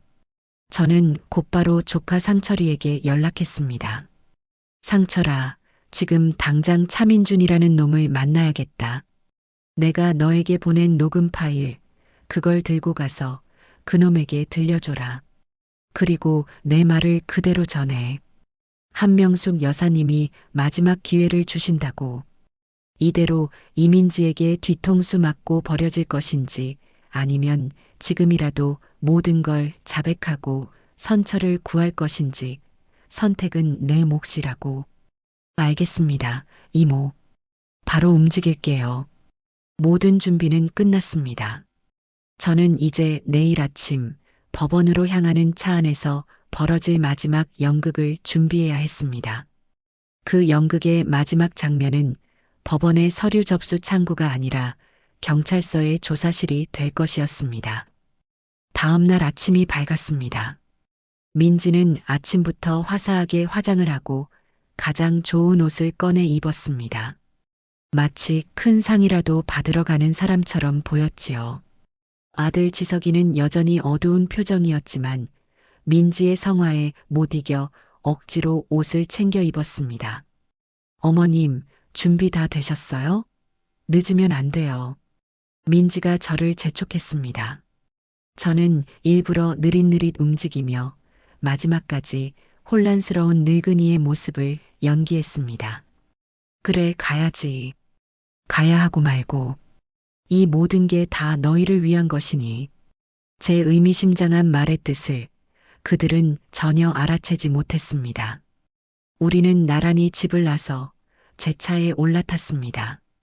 운전대는 민지가 잡았고 저는 뒷좌석에 앉았습니다. 아들은 제 옆에 앉아 창밖만 하염없이 바라보고 있었지요. 차가 법원을 향해 부드럽게 미끄러져 나가는 동안 차 안에는 무거운 침묵만이 흘렀습니다. 그리고 마침내 법원 건물이 저 멀리 보이기 시작했을 때 저는 조용히 입을 열었습니다. 아가, 네 어머님. 왜 그러세요? 네가 한 짓, 네 입으로 직접 말해볼 생각은 없니? 내가 마지막 기회를 주마. 제 목소리는 더 이상 연약하지 않았습니다. 차갑고 날카로운 칼날처럼 차 안의 공기를 갈랐습니다. 민지는 당황한 듯 백미러로 저를 쳐다보았습니다. 어머님, 그게 무슨... 바로 그때였습니다. 제 휴대폰에서 요란한 벨소리가 울리기 시작했습니다. 저는 스피커폰으로 전화를 받았습니다. 수화기 너머로 다급한 목소리가 흘러나왔습니다. 여보세요. 거기 이민지 씨 휴대폰 아니에요? 나 차민준이에요. 이민지, 너 지금 어디야? 차민준의 목소리에 운전대를 잡은 민지의 손이 크게 흔들렸습니다. 차가 순간 비틀거렸지요. 네가 어떻게 내 번호를... 시끄럽고 너 나한테 사기쳤지? 야, 내가 다 들었어. 네가 나를 어떻게 이용하고 버릴 생각이었는지. 저는 휴대폰 너머로 들려오는 차민준의 목소리를 들으며 백미러에 비친 민지와 아들의 얼굴을 조용히 지켜보았습니다. 그들의 얼굴은 새하얗게 질려 마치 종이 인형처럼 보였습니다. 심판의 시간은 그렇게 시작되고 있었습니다. 차 안의 공기는 얼음장처럼 차갑게 얼어붙었습니다. 스피커폰을 통해 터져나오는 차민준의 고함 소리는 좁은 차 안을 가득 메우고도 남아 밖으로 터져나갈 것만 같았지요. 며느리 민지는 새하얗게 질린 얼굴로 운전대를 쥔 채 아무 말도 하지 못했습니다. 그저 파르르 떨리는 입술로 금방이라도 부서져 버릴 것처럼 보였어요. 아들 지석이 역시 사색이 된 얼굴로 저와 제 휴대폰을 번갈아 쳐다볼 뿐이었습니다. 이민지, 듣고 있어? 이 사기꾼 같은 거사. 네가 감히 내 뒤통수를 쳐? 당장 안 나타나면 내가 니들 시어머니한테 가서 다 풀어버릴 거야. 아니, 지금 당장 경찰서로 가서 다 자백해버릴 테다. 차민준의 목소리가 절정에 달했을 때 저는 조용히 통화 종료 버튼을 눌렀습니다. 순간 차 안에는 지독한 정적만이 남았지요. 저는 그 정적을 깨고 아주 나지막하고 차분한 목소리로 말했습니다. 들었겠지. 저게 바로 니들이 공들여 쌓아 올린 탐욕의 성이 무너지는 소리다. 어머님, 그게 저건 다 오해예요. 저 사람이 돈 뜯어내려고. 민지는 겨우 목소리를 쥐어짜 내 변명을 늘어놓으려 했습니다. 하지만 저는 그 말을 가차없이 잘라버렸습니다. 오해? 그럼 이것도 오해더냐? 저는 품속에서 작은 녹음기를 꺼내 재생 버튼을 눌렀습니다. 차 안에는 며칠 전 민지가 차민준과 통화하며 합의금을 분배 문제로 다투던 내용이 선명하게 울려 퍼졌습니다. 이어서 아들 지석이와 함께 저를 요양원에 보낼 계획을 세우던 대화까지 모든 것이 담겨 있었지요. 녹음된 자신의 목소리를 듣는 민지의 얼굴은 이제 하얀색을 넘어 파랗게 질려 있었습니다. 어떻게 이걸? 어떻게 알았냐고? 니들이 나를 너무 얕봤다. 평생을 사람을 상대하며 살아온 나를 그저 힘없고 정신 나간 늙은이로만 봤지. 니들의 그 오만함이 바로 니들의 발목을 잡은 게야. 저는 녹음기를 껐습니다. 그리고는 창밖으로 보이는 법원 건물을 손으로 가리켰지요. 이제 어쩔 셈이냐? 이대로 저곳으로 가서 내 모든 것을 빼앗고 나를 정신병원에 쳐넣을 테냐? 아니면 지금이라도 모든 것을 실토하고 용서를 빌 테냐? 내가 주는 마지막 기회다. 제 말에 민지는 대답 대신 갑자기 차의 속도를 높이기 시작했습니다. 그러고는 미친 사람처럼 울부짖으며 소리쳤어요. 아니야. 이건 아니야. 여기서 끝낼 수는 없어. 차가 도로 위를 위태롭게 질주하기 시작했습니다. 옆에 앉아있던 아들 지석이가 겁에 질려 소리쳤지요. 민지야, 그만해. 이러다 다 죽어. 차 세워. 싫어. 당신은 가만히 있어. 이대로 법원까지 가면 돼. 가서 도장만 찍으면 이 모든 건 다 우리 것이 된다고. 민지는 거의 이성을 잃은 것처럼 보였습니다. 하지만 저는 조금도 당황하지 않았습니다. 오히려 그 모습이 가여웠지요. 마지막 발악이라는 것을 너무도 잘 알았으니까요. 저는 조용히 다음 행동을 개시했습니다. 제 옆에 앉아 창밖만 보며 벌벌 떨고 있는 아들의 손을 툭 쳤습니다. 지석아, 네 어머니. 엄마가 밉니까? 제 예상치 못한 질문에 아들은 고개를 들고 저를 바라보았습니다. 그 눈에는 두려움과 원망 그리고 아주 약간의 죄책감이 뒤섞여 있었어요. 내 엄마는 평생을 너 하나만 보고 살았다. 네가 아프면 밤새 네 옆을 지켰고 네가 웃으면 세상을 다 가진 것처럼 행복했다. 그런데 너는 겨우 저 여자 말 몇 마디에 그 모든 세월을 배신하고 내 어미를 나락으로 밀어 넣으려 했어. 그래도 나는 너를 끝까지 믿고 싶었다. 그래서 지금 너에게 마지막으로 묻는 게야. 너 정말 이대로 내 어미를 버릴 테냐? 제 목소리는 떨리지 않았습니다. 오히려 너무나도 차분해서 제 스스로도 놀랄 정도였어요. 아들은 제 눈을 피하지 못하고 그저 눈물만 뚝뚝 흘렸습니다. 한참을 망설이던 아들은 마침내 운전대를 잡은 민지의 팔을 붙잡고 소리쳤습니다. 여보, 제발 그만해. 우리가 잘못했어. 어머니께 용서를 빌자. 응? 비켜. 이거 안 나? 다 와가는데 여기서 포기할 수는 없어. 두 사람이 차 안에서 몸싸움을 벌이는 동안 저는 조용히 휴대폰을 들어 제 오랜 친구 박영철에게 문자를 보냈습니다. 지금 출발하게. 짧은 문자를 보낸 뒤 저는 눈을 감았습니다. 이제 모든 준비는 끝났습니다. 이 지옥 같은 연극의 마지막 장면을 장식할 배우들이 무대 뒤에서 등장을 기다리고 있었습니다. 아들의 필사적인 저항에 결국 민지는 도로 한복판에 차를 세우고 말았습니다. 차가 멈추자마자 지석이는 뒷좌석 문을 열고 뛰쳐나가 길가에 주저앉아 구토를 하기 시작했습니다. 민지는 운전대에 머리를 박고 아이처럼 흐느껴 울었지요.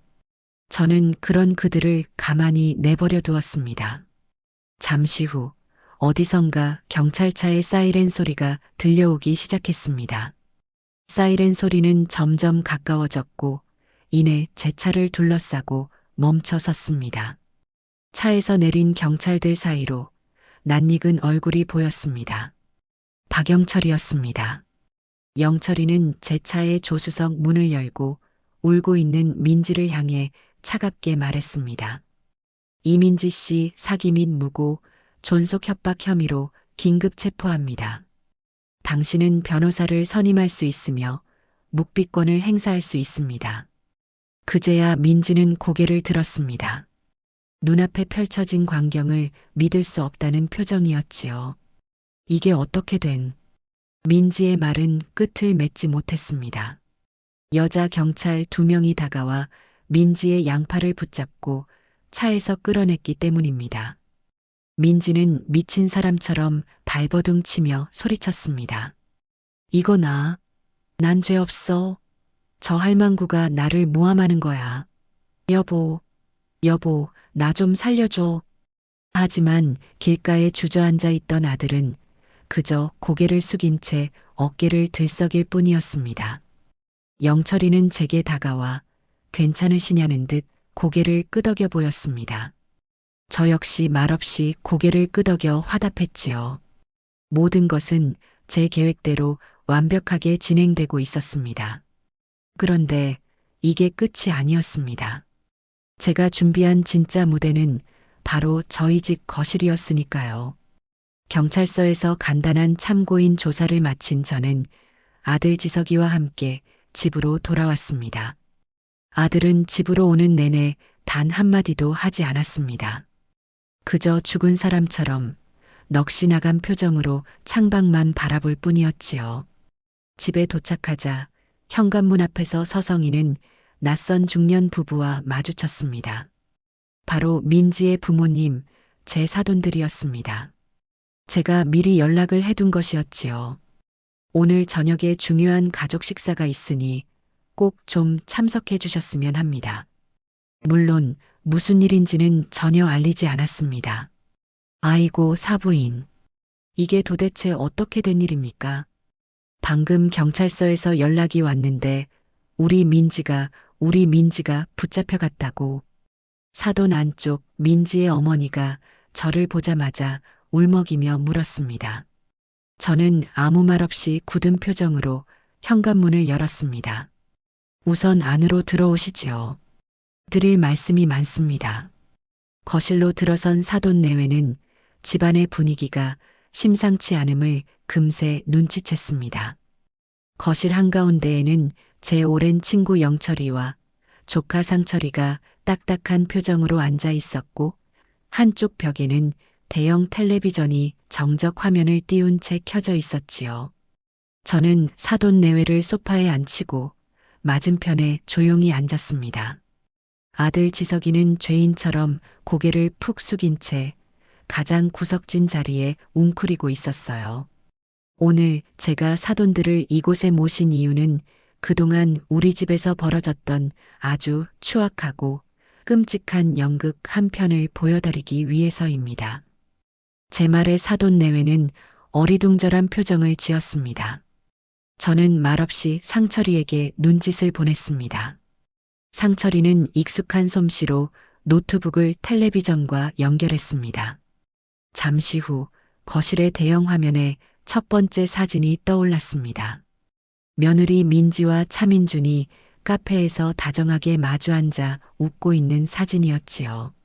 이 남자는 차민준이라고 합니다. 땡땡 주식회사의 유능한 대리라고 우리 민지가 제게 소개를 했었지요. 하지만 실상은 사기전과 칠범에 현재 불법 노름빚에 쫓기고 있는 백수입니다. 제 설명에 사돈 내외의 얼굴이 하얗게 굳어갔습니다. 화면은 다음 사진으로 넘어갔습니다.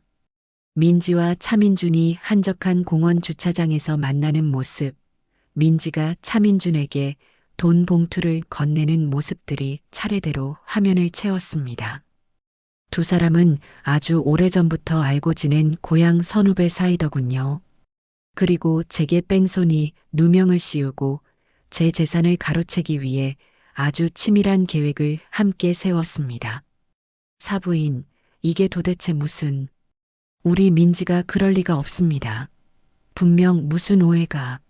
사돈 바깥 양반이 버럭 소리를 지르며 자리에서 일어났습니다. 저는 그를 싸늘하게 쳐다보며 말했습니다. 오해인지 아닌지는 지금부터 직접 들어보시면 알게 될 겁니다. 상처리는 사진 대신 음성 파일 하나를 재생했습니다. 거실에는 차 안에서 녹음된 민지와 차민준의 목소리가 울려 퍼지기 시작했습니다. 합의금을 어떻게 나눌 것인지, 일이 성공하면 그 돈으로 무엇을 할 것인지에 대한 대화가 적나라하게 흘러나왔습니다. 이어서 민지와 아들 지석이가 저를 치매 환자로 몰아 요양원에 보내버릴 계획을 세우는 대화까지 모든 것이 공개될 때마다 사돈 내외의 얼굴은 충격과 경악으로 일그러졌습니다. 마침내 모든 녹음 파일 재생이 끝나자 거실에는 무거운 침묵만이 감돌았습니다. 이제 아시겠습니까? 두 분께서 금이야 오기야 키운 고명딸이 지난 몇 달간 제 등 뒤에서 어떤 칼을 갈고 있었는지를. 민지의 어머니가 더 이상 참지 못하고 웅크리고 있던 아들 지석이에게 달려들었습니다. 송서방, 이게 다 사실인가? 자네, 정말 우리 민지랑 같이 이런 끔찍한 짓을 꾸민 게야. 지석이는 아무 대답도 하지 못하고 그저 고개를 숙인 채 어깨를 들썩이며 울기만 했습니다. 그 모습은 모든 것을 인정하는 무언의 자백과도 같았지요. 모든 것을 알게 된 사돈 바깥 양반은 충격에 몸을 가누지 못하고 소파에 주저앉고 말았습니다. 그는 허망한 표정으로 허공을 바라보며 중얼거렸습니다. 내가 딸 자식을 잘못 키웠구나. 내가 죄인이다. 바로 그때였습니다. 거실의 정적을 깨고 현관문이 벌컥 열리더니 경찰들에게 양팔이 붙들린 민지가 집 안으로 끌려 들어왔습니다. 아마도 영철이가 미리 손을 써둔 모양이었습니다. 민지는 부모님의 얼굴을 보자마자 이성을 잃고 발악하기 시작했습니다. 아빠, 엄마, 나 아니야. 저 할망구가 나한테 누명 씌우는 거야. 저것들 전부 다 거짓말이라고. 하지만 민지의 부모님은 딸의 얼굴을 차마 마주보지 못하고 고개를 돌려버렸습니다. 모든 증거 앞에서 그 어떤 변명도 통하지 않는다는 것을 깨달은 것이지요. 민지는 마지막 희망을 걸고 울고 있는 지석이에게 달려들려 했습니다. 여보, 당신이라도 말 좀 해봐. 우리가 그런 거 아니잖아. 응, 어서 아니라고 말해. 하지만 지석이는 끝내 고개를 들지 않았습니다. 그 순간 민지의 눈에 서렸던 마지막 희망의 불씨마저 꺼져버리는 것을 저는 똑똑히 보았습니다. 민지는 모든 것을 포기한 사람처럼 그 자리에 주저앉아 허탈하게 웃기 시작했습니다. 그 웃음소리가 지옥에서 울려 퍼지는 악마의 소리처럼 거실을 섬뜩하게 채웠습니다. 저는 조용히 자리에서 일어나 민지의 부모님 앞에 섰습니다. 오늘 제가 보여드린 이 연극 잘 보셨습니까? 이제 이 모든 것을 어떻게 마무리 지을지는 사돈들께서 결정하셔야 할 겁니다. 법적으로 그리고 도의적으로 두 분의 딸이 저지른 죗값을 어떻게 치르게 할 것인지 오늘 밤 안에 결정해서 제게 알려주십시오. 만약 내일 아침까지 아무런 연락이 없다면 저는 제 방식대로 모든 것을 처리할 겁니다. 자비는 없을 겁니다. 제 말을 끝으로 영철이는 경찰들에게 눈짓을 보냈습니다. 경찰들은 허물어진 인형처럼 주저앉아 있는 민지를 일으켜 집 밖으로 끌고 나갔습니다. 지옥 같았던 가족 식사는 그렇게 막을 내렸습니다. 그날 밤 저희 집에는 저와 아들 지석이 단둘만이 남았습니다. 사돈 내외는 망연자실한 표정으로 아무 말 없이 돌아갔고 영철이와 상철이도 제게 뒷일은 걱정 말라며 자리를 떴습니다. 집안에는 숨막히는 정적만이 흘렀습니다. 저는 소파에 앉아 눈을 감았고 아들은 거실 바닥에 무릎을 꿇고 앉아 있었습니다. 얼마나 시간이 흘렀을까요? 아들이 마침내 기어들어가는 목소리로 제게 말을 걸어왔습니다. 어머니, 제가 정말 죽을 죄를 지었습니다. 저는 눈을 뜨지 않은 채 차갑게 대꾸했습니다. 이제 와서 그 말이 무슨 소용이냐? 정말 죄송합니다. 저는 민지가 그렇게까지 할 줄은 몰랐습니다. 그냥 사업빚이 너무 힘들어서 민지가 어머니 재산을 담보로 대출만 조금 받으면 된다고 해서 그래서 내 어미를 정신병자로 몰아 재산을 빼앗으려는 계획에 동참했다? 내 입으로 그게 말이 된다고 생각하느냐? 제 목소리에는 일말의 온기도 남아있지 않았습니다. 아들은 더 이상 변명하지 못하고 바닥에 머리를 박고 통곡하기 시작했습니다. 잘못했습니다, 어머니. 제가 정말 잘못했습니다. 제발 한 번만 용서해 주십시오. 네, 어머니. 아들은 제 발치에 매달려 어린아이처럼 울며 용서를 빌었습니다. 하지만 제 마음은 얼어붙은 강물처럼 조금도 흔들리지 않았습니다. 저는 조용히 눈을 뜨고 바닥에 엎드린 아들을 내려다보았습니다. 그리고는 제 인생에서 가장 잔인하고 가장 차가운 말을 내뱉었습니다. 나는 이제 네 어머니가 아니다. 네. 아들은 제 말을 이해하지 못하겠다는 듯 눈물 젖은 얼굴로 저를 올려다보았습니다. 오늘부로 너와 나는 모자간의 연을 끊는다. 나는 더 이상 너를 내 아들이라고 생각하지 않을 것이고 너 또한 나를 어머니라고 부를 자격이 없다. 너는 그저 내 인생을 망치려 했던 아내의 공범일 뿐이야. 어머니, 제발 그러지 마세요. 제가 다 잘못했어요. 앞으로 정말 잘할게요. 이미 늦었다. 내가 너에게 주었던 수많은 기회를 너는 내 발로 걷어찼어. 이제 와서 후회한들 무슨 소용이 있겠니? 이건 네가 선택한 결과다. 그러니 온전히 네가 감당해. 저는 자리에서 일어나 안방으로 들어가 서류 봉투 하나를 가지고 나왔습니다. 그리고는 아들의 눈앞에 그 서류를 던졌습니다. 그동안 내 사업 자금으로 빌려갔던 돈, 총 5억이다. 이건 내가 너에게 호의로 준 돈이 아니라 엄연히 빌려준 돈이라는 차용증이다. 내일 당장 변호사를 통해 채무 불이행으로 소송을 걸 거다. 아마 네 이름으로 남은 마지막 재산까지 전부 압류가 되겠지. 아, 물론 지금 네가 살고 있는 그 아파트도 내 명의로 되어 있으니 조만간 명도 소송장도 받게 될 게다. 길바닥에 나앉기 전에 미리 방이라도 알아봐 두는 게 좋을 거야. 아들은 제가 내민 차용증을 보고는 완전히 넋이 나간 표정이었습니다. 자신이 저지른 일의 대가가 얼마나 끔찍한 것인지를 이제야 깨닫기 시작한 것이지요. 어머니, 제발 저한테 어떻게 이러실 수가. 내가 너한테 어떻게 이러냐고. 그 말 그대로 너에게 돌려주마. 너는 내 어미한테 어떻게 그럴 수가 있었니?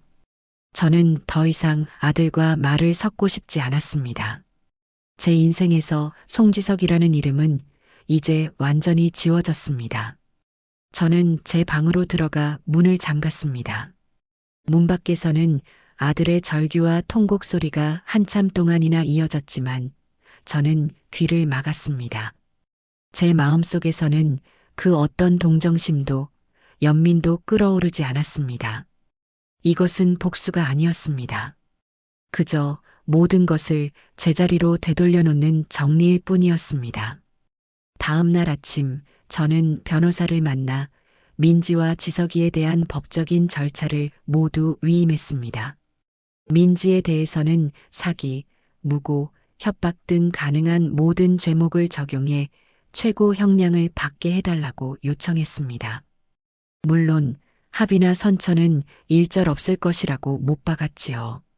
그리고 아들 지석이에 대해서는 차용증을 근거로 한 채무불이행 소송과 아파트 명도 소송을 즉시 진행해 달라고 했습니다. 변호사는 제 단호한 태도에 조금 놀란 눈치였지만 이내 제 뜻에 따라 모든 일을 신속하게 처리하겠다고 약속했습니다. 제 인생을 좀먹던 암세포를 드디어 도려내기 시작한 겁니다. 모든 법적인 절차를 변호사에게 위임한 뒤 저는 제 일상으로 돌아왔습니다. 하지만 제 복수는 아직 끝나지 않았습니다. 암세포는 뿌리까지 완전히 뽑아내야 재발하지 않는 법이지요. 저는 조카 상철이에게 며느리 이민지의 과거를 좀 더 깊이 파헤쳐 달라고 부탁했습니다.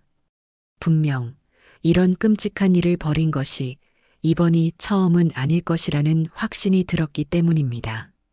그리고 제 예상은 역시나 틀리지 않았습니다. 며칠 뒤 상철이는 놀라운 사실을 알아내어 제게 보고했습니다. 민지는 결혼 전에도 비슷한 수법으로 여러 남자들에게 사기를 쳤던 전적이 있었습니다. 부유한 집안의 자제인 척 접근해 돈을 뜯어내거나 거짓 임신을 핑계로 거액의 합의금을 받아내기도 했더군요. 하지만 그때마다 민지의 부모가 나서서 피해자들에게 돈을 물어주며 사건을 무마시켰던 것이었습니다. 그들은 딸의 잘못을 바로잡아줄 생각은 하지 않고 그저 돈으로 덮기에만 급급했던 겁니다. 그러니 민지가 괴물로 자라난 것은 어쩌면 당연한 결과였을지도 모릅니다. 저는 상철이가 찾아낸 모든 증거 자료, 과거 피해자들의 진술서와 금융거래 내역 등을 정리해 검찰에 추가 증거로 제출했습니다. 민지의 이번 범행이 초범이 아닌 상습적인 사기 행각의 연장선이라는 것을 증명하기 위해서였습니다. 제 추가 증거는 재판에 아주 결정적인 영향을 미쳤습니다. 검사는 민지의 죄질이 매우 불량하고 재범의 위험성이 높다며 법정 최고형을 구형했습니다. 그동안 아들 지석이는 하루가 멀다 하고 저희 집 문 앞에서 저를 기다렸습니다. 하지만 저는 단 한 번도 문을 열어주지 않았습니다. 아들은 문 밖에서 몇 시간이고 저를 부르다, 울다, 지쳐서 돌아가곤 했습니다. 며칠 뒤 법원에서 보낸 아파트 명도 소송장이 아들에게 전달되었습니다. 한 달 안에 집을 비우지 않으면 강제 집행에 들어가겠다는 최후 통첩이었지요.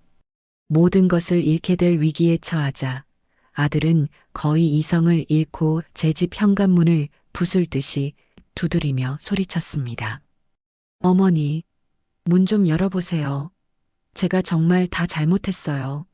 이렇게 저를 버리시면 어떡해요. 제가 어떻게 살라고. 저는 인터폰 화면으로 아들의 비참한 모습을 가만히 지켜보았습니다. 예전 같았으면 당장이라도 달려나가 아들을 끌어안고 함께 울었을지도 모릅니다. 하지만 지금의 제게 화면 속의 저 남자는 그저 낯선 사람일 뿐이었습니다. 저는 조용히 경비실에 연락해 낯선 사람이 집 앞에서 소란을 피우니 처리해 달라고 요청했습니다. 잠시 후 경비원들에게 양팔이 붙들려 끌려나가는 아들의 모습을 보며 저는 조용히 인터폰을 껐습니다. 며칠 뒤에는 사돈내외가 다시 저를 찾아왔습니다. 그들의 얼굴은 그 사이 10년은 더 늙어 보였습니다. 그들은 제 앞에 무릎을 꿇고 눈물로 호소했습니다. 사부인 저희가 다 잘못했습니다. 저희가 딸 자식을 잘못 키운 죄입니다. 제발 우리 민지 좀 선처해 주십시오. 저희가 가진 재산을 다 팔아서라도 사부인께 죗값을 치르겠습니다. 네. 저는 차가운 눈으로 그들을 내려다보았습니다. 두 분께서 지금 하실 일은 제게 용서를 비는 것이 아닙니다. 두 분의 딸이 과거에 저질렀던 죄악들을 먼저 수습하시는 것이 순서일 겁니다. 따님 때문에 인생을 망친 다른 피해자들에게 지금처럼 무릎 꿇고 사죄하세요. 돈으로 그들의 상처를 덮을 수 있다고 생각하지 마시고요. 만약 그렇게 하신다면 저 역시 두 분의 진심을 조금은 고려해 볼지도 모르지요. 제 말은 사실상 거절이었습니다. 그들이 과거의 잘못을 수습하는 것은 불가능에 가까운 일이라는 것을 잘 알았기 때문입니다. 사돈 내외는 제 단호한 태도에 더 이상 아무 말도 하지 못하고 망연자실한 표정으로 자리에서 일어났습니다. 그리고 두 분께서는 따님이 왜 저 같은 늙은이를 범행 대상으로 삼았는지 아십니까? 저는 돌아가려는 그들을 붙잡고 마지막 말을 건넸습니다. 제가 만만해 보였기 때문입니다. 힘없고 홀로 사는 늙은이니까 조금만 겁주고 구슬리면 쉽게 넘어올 거라고 생각했던 거지요. 하지만 두 분의 딸은 틀렸습니다. 저는 약하지 않아요. 그리고 이 세상에 그 어떤 어머니도 결코 약하지 않습니다. 자식을 위해 평생을 희생한 그 인고의 세월이 어머니를 세상 그 누구보다 강하게 만들기 때문입니다. 따님은 바로 그 사실을 몰랐던 겁니다. 제 말을 끝으로 사돈 내외는 고개를 푹 숙인 채 도망치듯 저희 집을 빠져나갔습니다. 저는 그들의 뒷모습을 보며 이 길고 지독했던 싸움이 드디어 끝나가고 있음을 직감했습니다. 이제 남은 것은 법의 심판을 기다리는 일뿐이었습니다. 그 지옥 같았던 밤이 지나고 제 삶에는 기이한 평온이 찾아왔습니다. 폭풍이 휩쓸고 간 뒤의 고요함이라고 할까요? 제 인생을 좀먹던 두 암세포는 이제 법의 심판대와 제 소나기 안에서 각각의 운명을 기다리고 있었고 저는 그저 제 일상을 묵묵히 살아갈 뿐이었습니다. 아침에 일어나 정원의 화초에 물을 주고 직접 내린 향긋한 커피를 마시며 신문을 읽었습니다. 예전에는 신문을 봐도 온통 아들 사업 걱정, 며느리 눈치 보기에 제대로 눈에 들어오는 것 하나 없었는데 이제는 세상 돌아가는 소식이 하나하나 흥미롭게 읽혔습니다. 오롯이 저 자신에게만 집중할 수 있는 시간이 십수년 만에 처음으로 주어진 것 같았어요. 물론 그 평온을 깨려는 시도가 없었던 것은 아닙니다. 구치소에 수감된 민지에게서는 거의 매일같이 편지가 날아왔습니다. 처음 몇 통은 뜯어보지도 않고 찢어버렸지만 그 집요함에 못 이겨 하루는 봉투를 뜯어 내용을 확인해 보았습니다. 편지지는 온통 눈물 자국으로 얼룩져 있었고 그 안에는 후회와 반성 대신 교묘한 변명과 동정심을 유발하려는 얄팍한 수작질만이 가득했습니다. 어머님, 제가 정말 죽을 죄를 지었습니다. 하지만 어머님도 아시지 않습니까? 제가 얼마나 지석 씨를 사랑했는지를요. 무너져가는 지석 씨의 사업을 보며 제가 잠시 눈이 멀었던 것 같습니다. 이 모든 것은 다 지석 씨를 위한 마음에서 비롯된 어리석은 행동이었습니다. 그리고 차민준, 그 나쁜 놈이 옆에서 저를 계속 부추겼습니다. 저도 그놈에게 속은 피해자입니다. 어머님. 부디 어머님의 그 넓은 아량으로 저를 한 번만 용서해 주십시오. 평생 어머님의 종이 되어 속죄하며 살겠습니다. 기가 막혀서 웃음이 나왔습니다. 마지막 순간까지 모든 책임을 남에게 돌리고 자신은 그저 순진한 피해자였다고 강변하는 그 뻔뻔함. 심지어는 제 모성애에 호소하려는 듯 잊지도 않은 아이 이야기를 꺼내기도 했습니다. 어머님, 제가 만약 이곳에서 오랫동안 썩게 된다면 지석 씨의 대는 누가 있겠습니까? 저희 어서 빨리 예쁜 손주 안겨드려야지요. 저를 부디 거두어 주십시오. 저는 더 이상 읽을 가치를 느끼지 못하고 그 편지를 갈기갈기 찢어 쓰레기통에 쳐넣었습니다. 그리고는 교도관에게 연락해 앞으로 이민지라는 수감자가 보내는 편지는 모두 반송 처리해달라고 정중히 요청했습니다. 더 이상 그 더러운 거짓말에 제 시간을 낭비하고 싶지 않았습니다. 아들 지석이의 몰락은 그보다 훨씬 더 빠르고 비참하게 진행되었습니다. 법원에서 발송된 명도, 소송장과 채무 불이행에 따른 가압류 통지서는 아들의 숨통을 완벽하게 끊어 놓았습니다. 한 달의 유예기간이 끝나고 마침내 강제 집행이 이루어지던 날, 저는 집에 있었습니다. 직접 그 꼴을 보고 싶지는 않았기 때문입니다. 대신 조카 상철이가 현장에 나가 모든 상황을 제게 실시간으로 알려주었습니다. 상철이의 말에 따르면 그야말로 아수라장이었다고 합니다. 법원 집행관들이 들이닥쳐 집안의 모든 가구와 집기에 빨간 딱지를 붙이기 시작하자 지석이는 어린아이처럼 바닥에 주저앉아 울며 매달렸다고 합니다. 제발 이것만은 안 된다고, 이건 자기 아내가 혼수로 해온 것이라고. 하지만 법은 냉정했지요. 세간살이들은 하나둘씩 집 밖으로 실려나와 마치 쓰레기 더미처럼 아파트 복도에 쌓였습니다. 그 모습을 지켜보던 이웃들은 뒤에서 수군거리며 혀를 찼다고 합니다. 어휴, 저 집 아들. 그렇게 부모 속 썩이더니 꼴 좋다. 그러게 말이야. 멀쩡한 어머니를 정신병자 취급하고 재산을 가로채려 했다면서 천벌 받는 거지. 한때는 동네에서 가장 예의 바르고 번듯한 청년으로 칭찬이 자자했던 제 아들은 이제 손가락질 받는 페류나로 전락해버린 겁니다.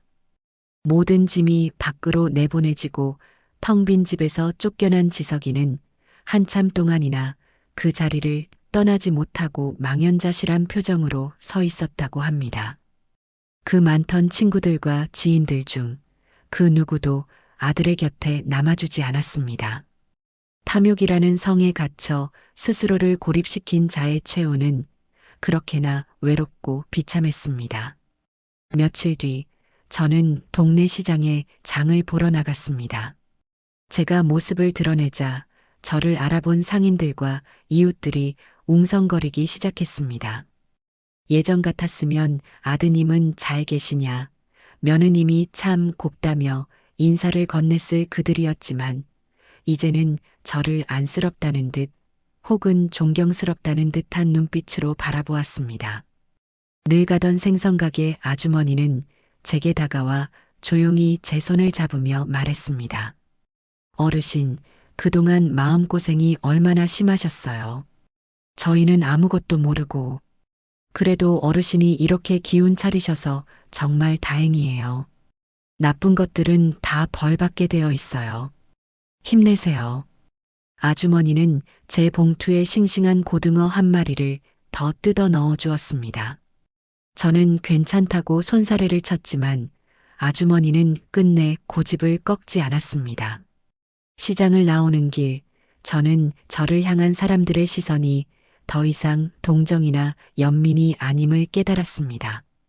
그것은 거대한 불의에 맞서 싸워 이겨낸 한 사람에 대한 조용한 응원이었습니다. 저는 그 응원을 마음속 깊이 받아들이며 조금 더 굳건해진 마음으로 집으로 향했습니다. 무너진 것은 저들이지 제가 아니었습니다. 시간이 흘러 마침내 법의 심판이 내려지는 날이 왔습니다. 저는 그날 가장 단정한 옷을 차려입고 법정의 방청석에 앉았습니다. 이곳에서 제 손으로 직접 이 지독한 악연의 마침표를 찍을 참이었습니다.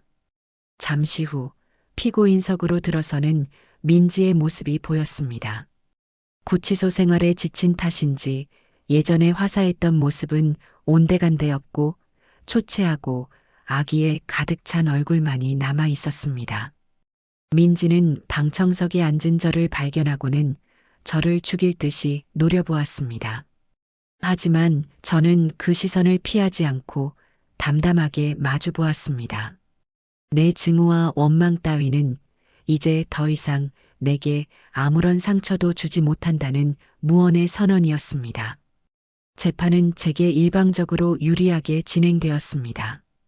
제가 제출한 녹음 파일과 사진, 그리고 조카 상철이가 찾아낸 민지의 과거 사기 전력들은 그녀가 얼마나 계획적이고 상습적으로 범죄를 저질러 왔는지를 명백하게 증명해 주었습니다.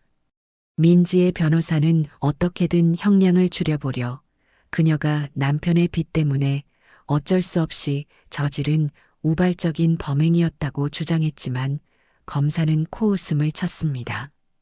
피고인은 채무 변제를 위한 목적이었다고 주장하지만 증거 자료에 따르면 피고인은 편취한 돈으로 명품을 구입하고 해외여행을 갈 계획을 세우는 등 개인적인 사치와 향락을 위해 범행을 저지른 것으로 보입니다.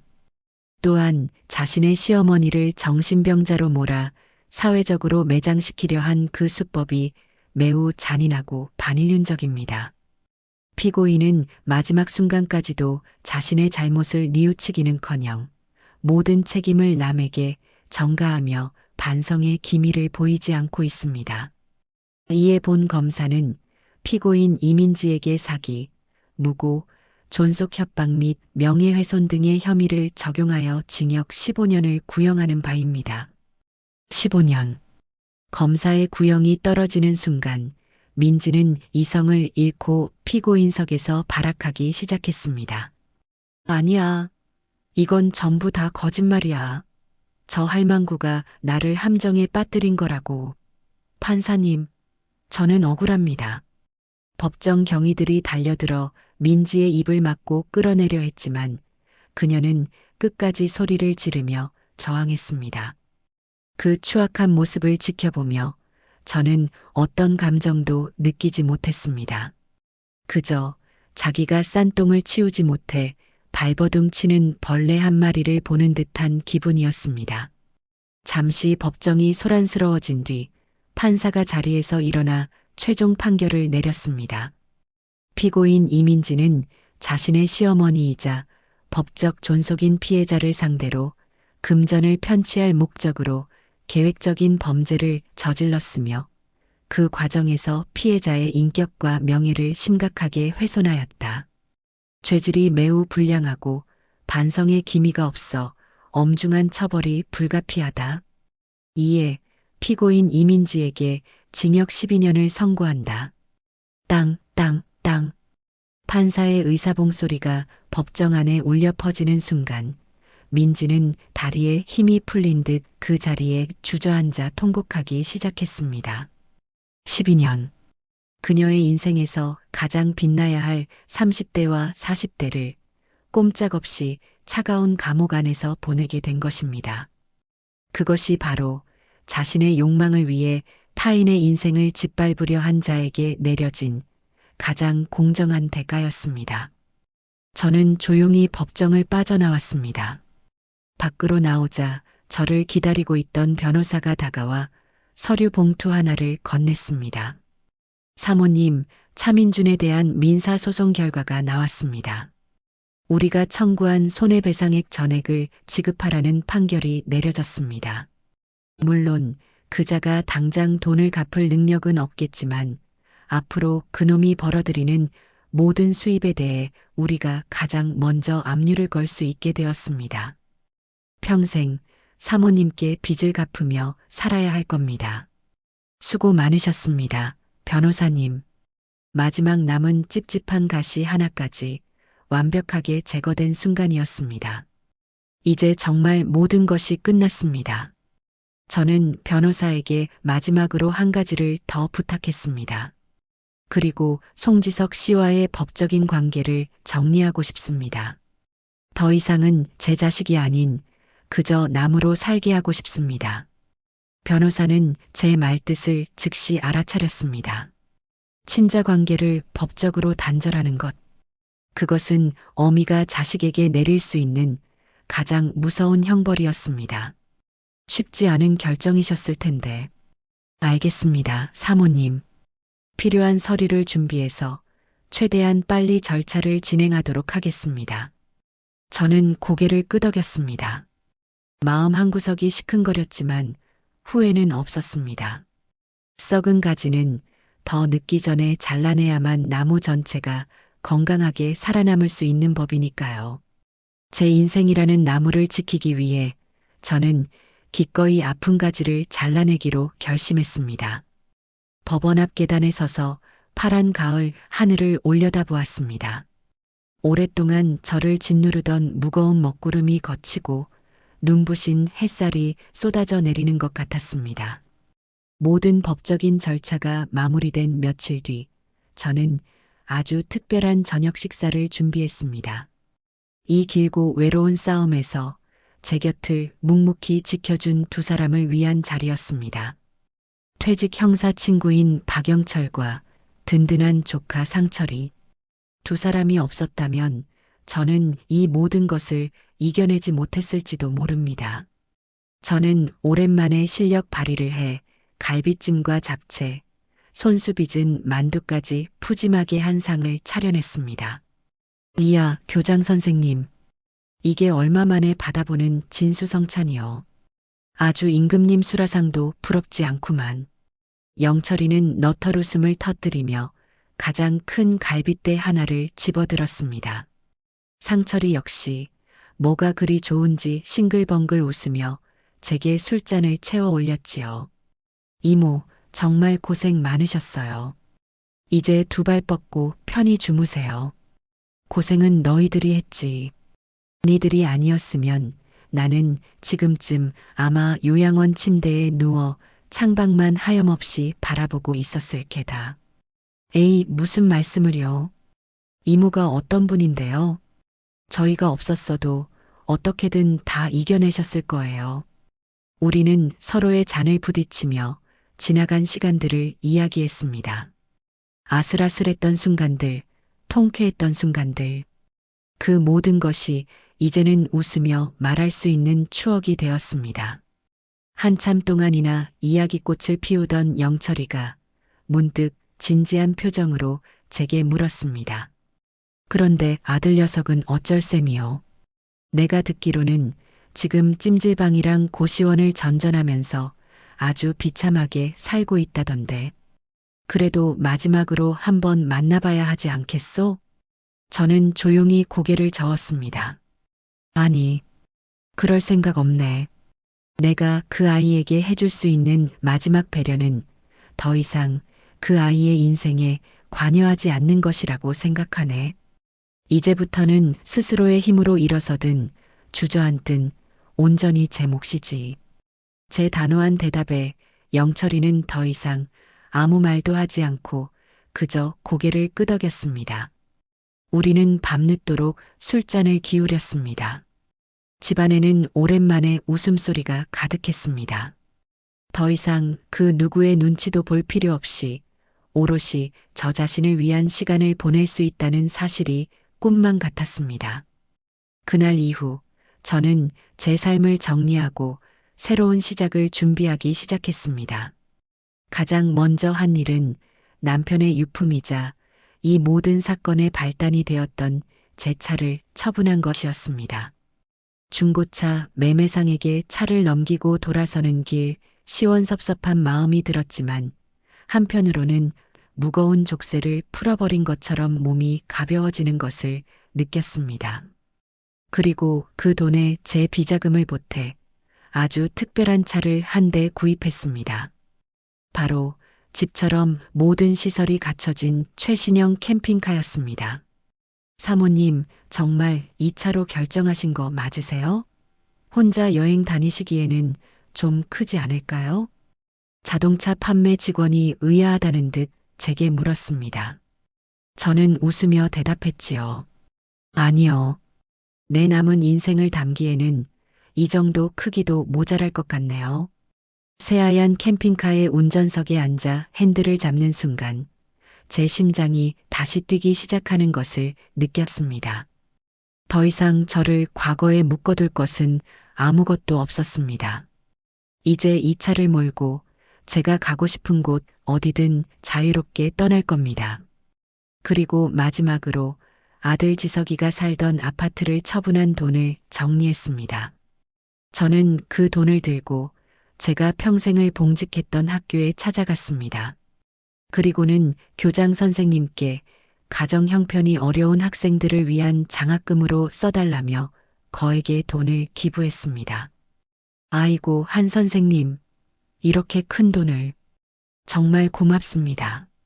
아이들에게 정말 큰 힘이 될 겁니다. 별 말씀을요.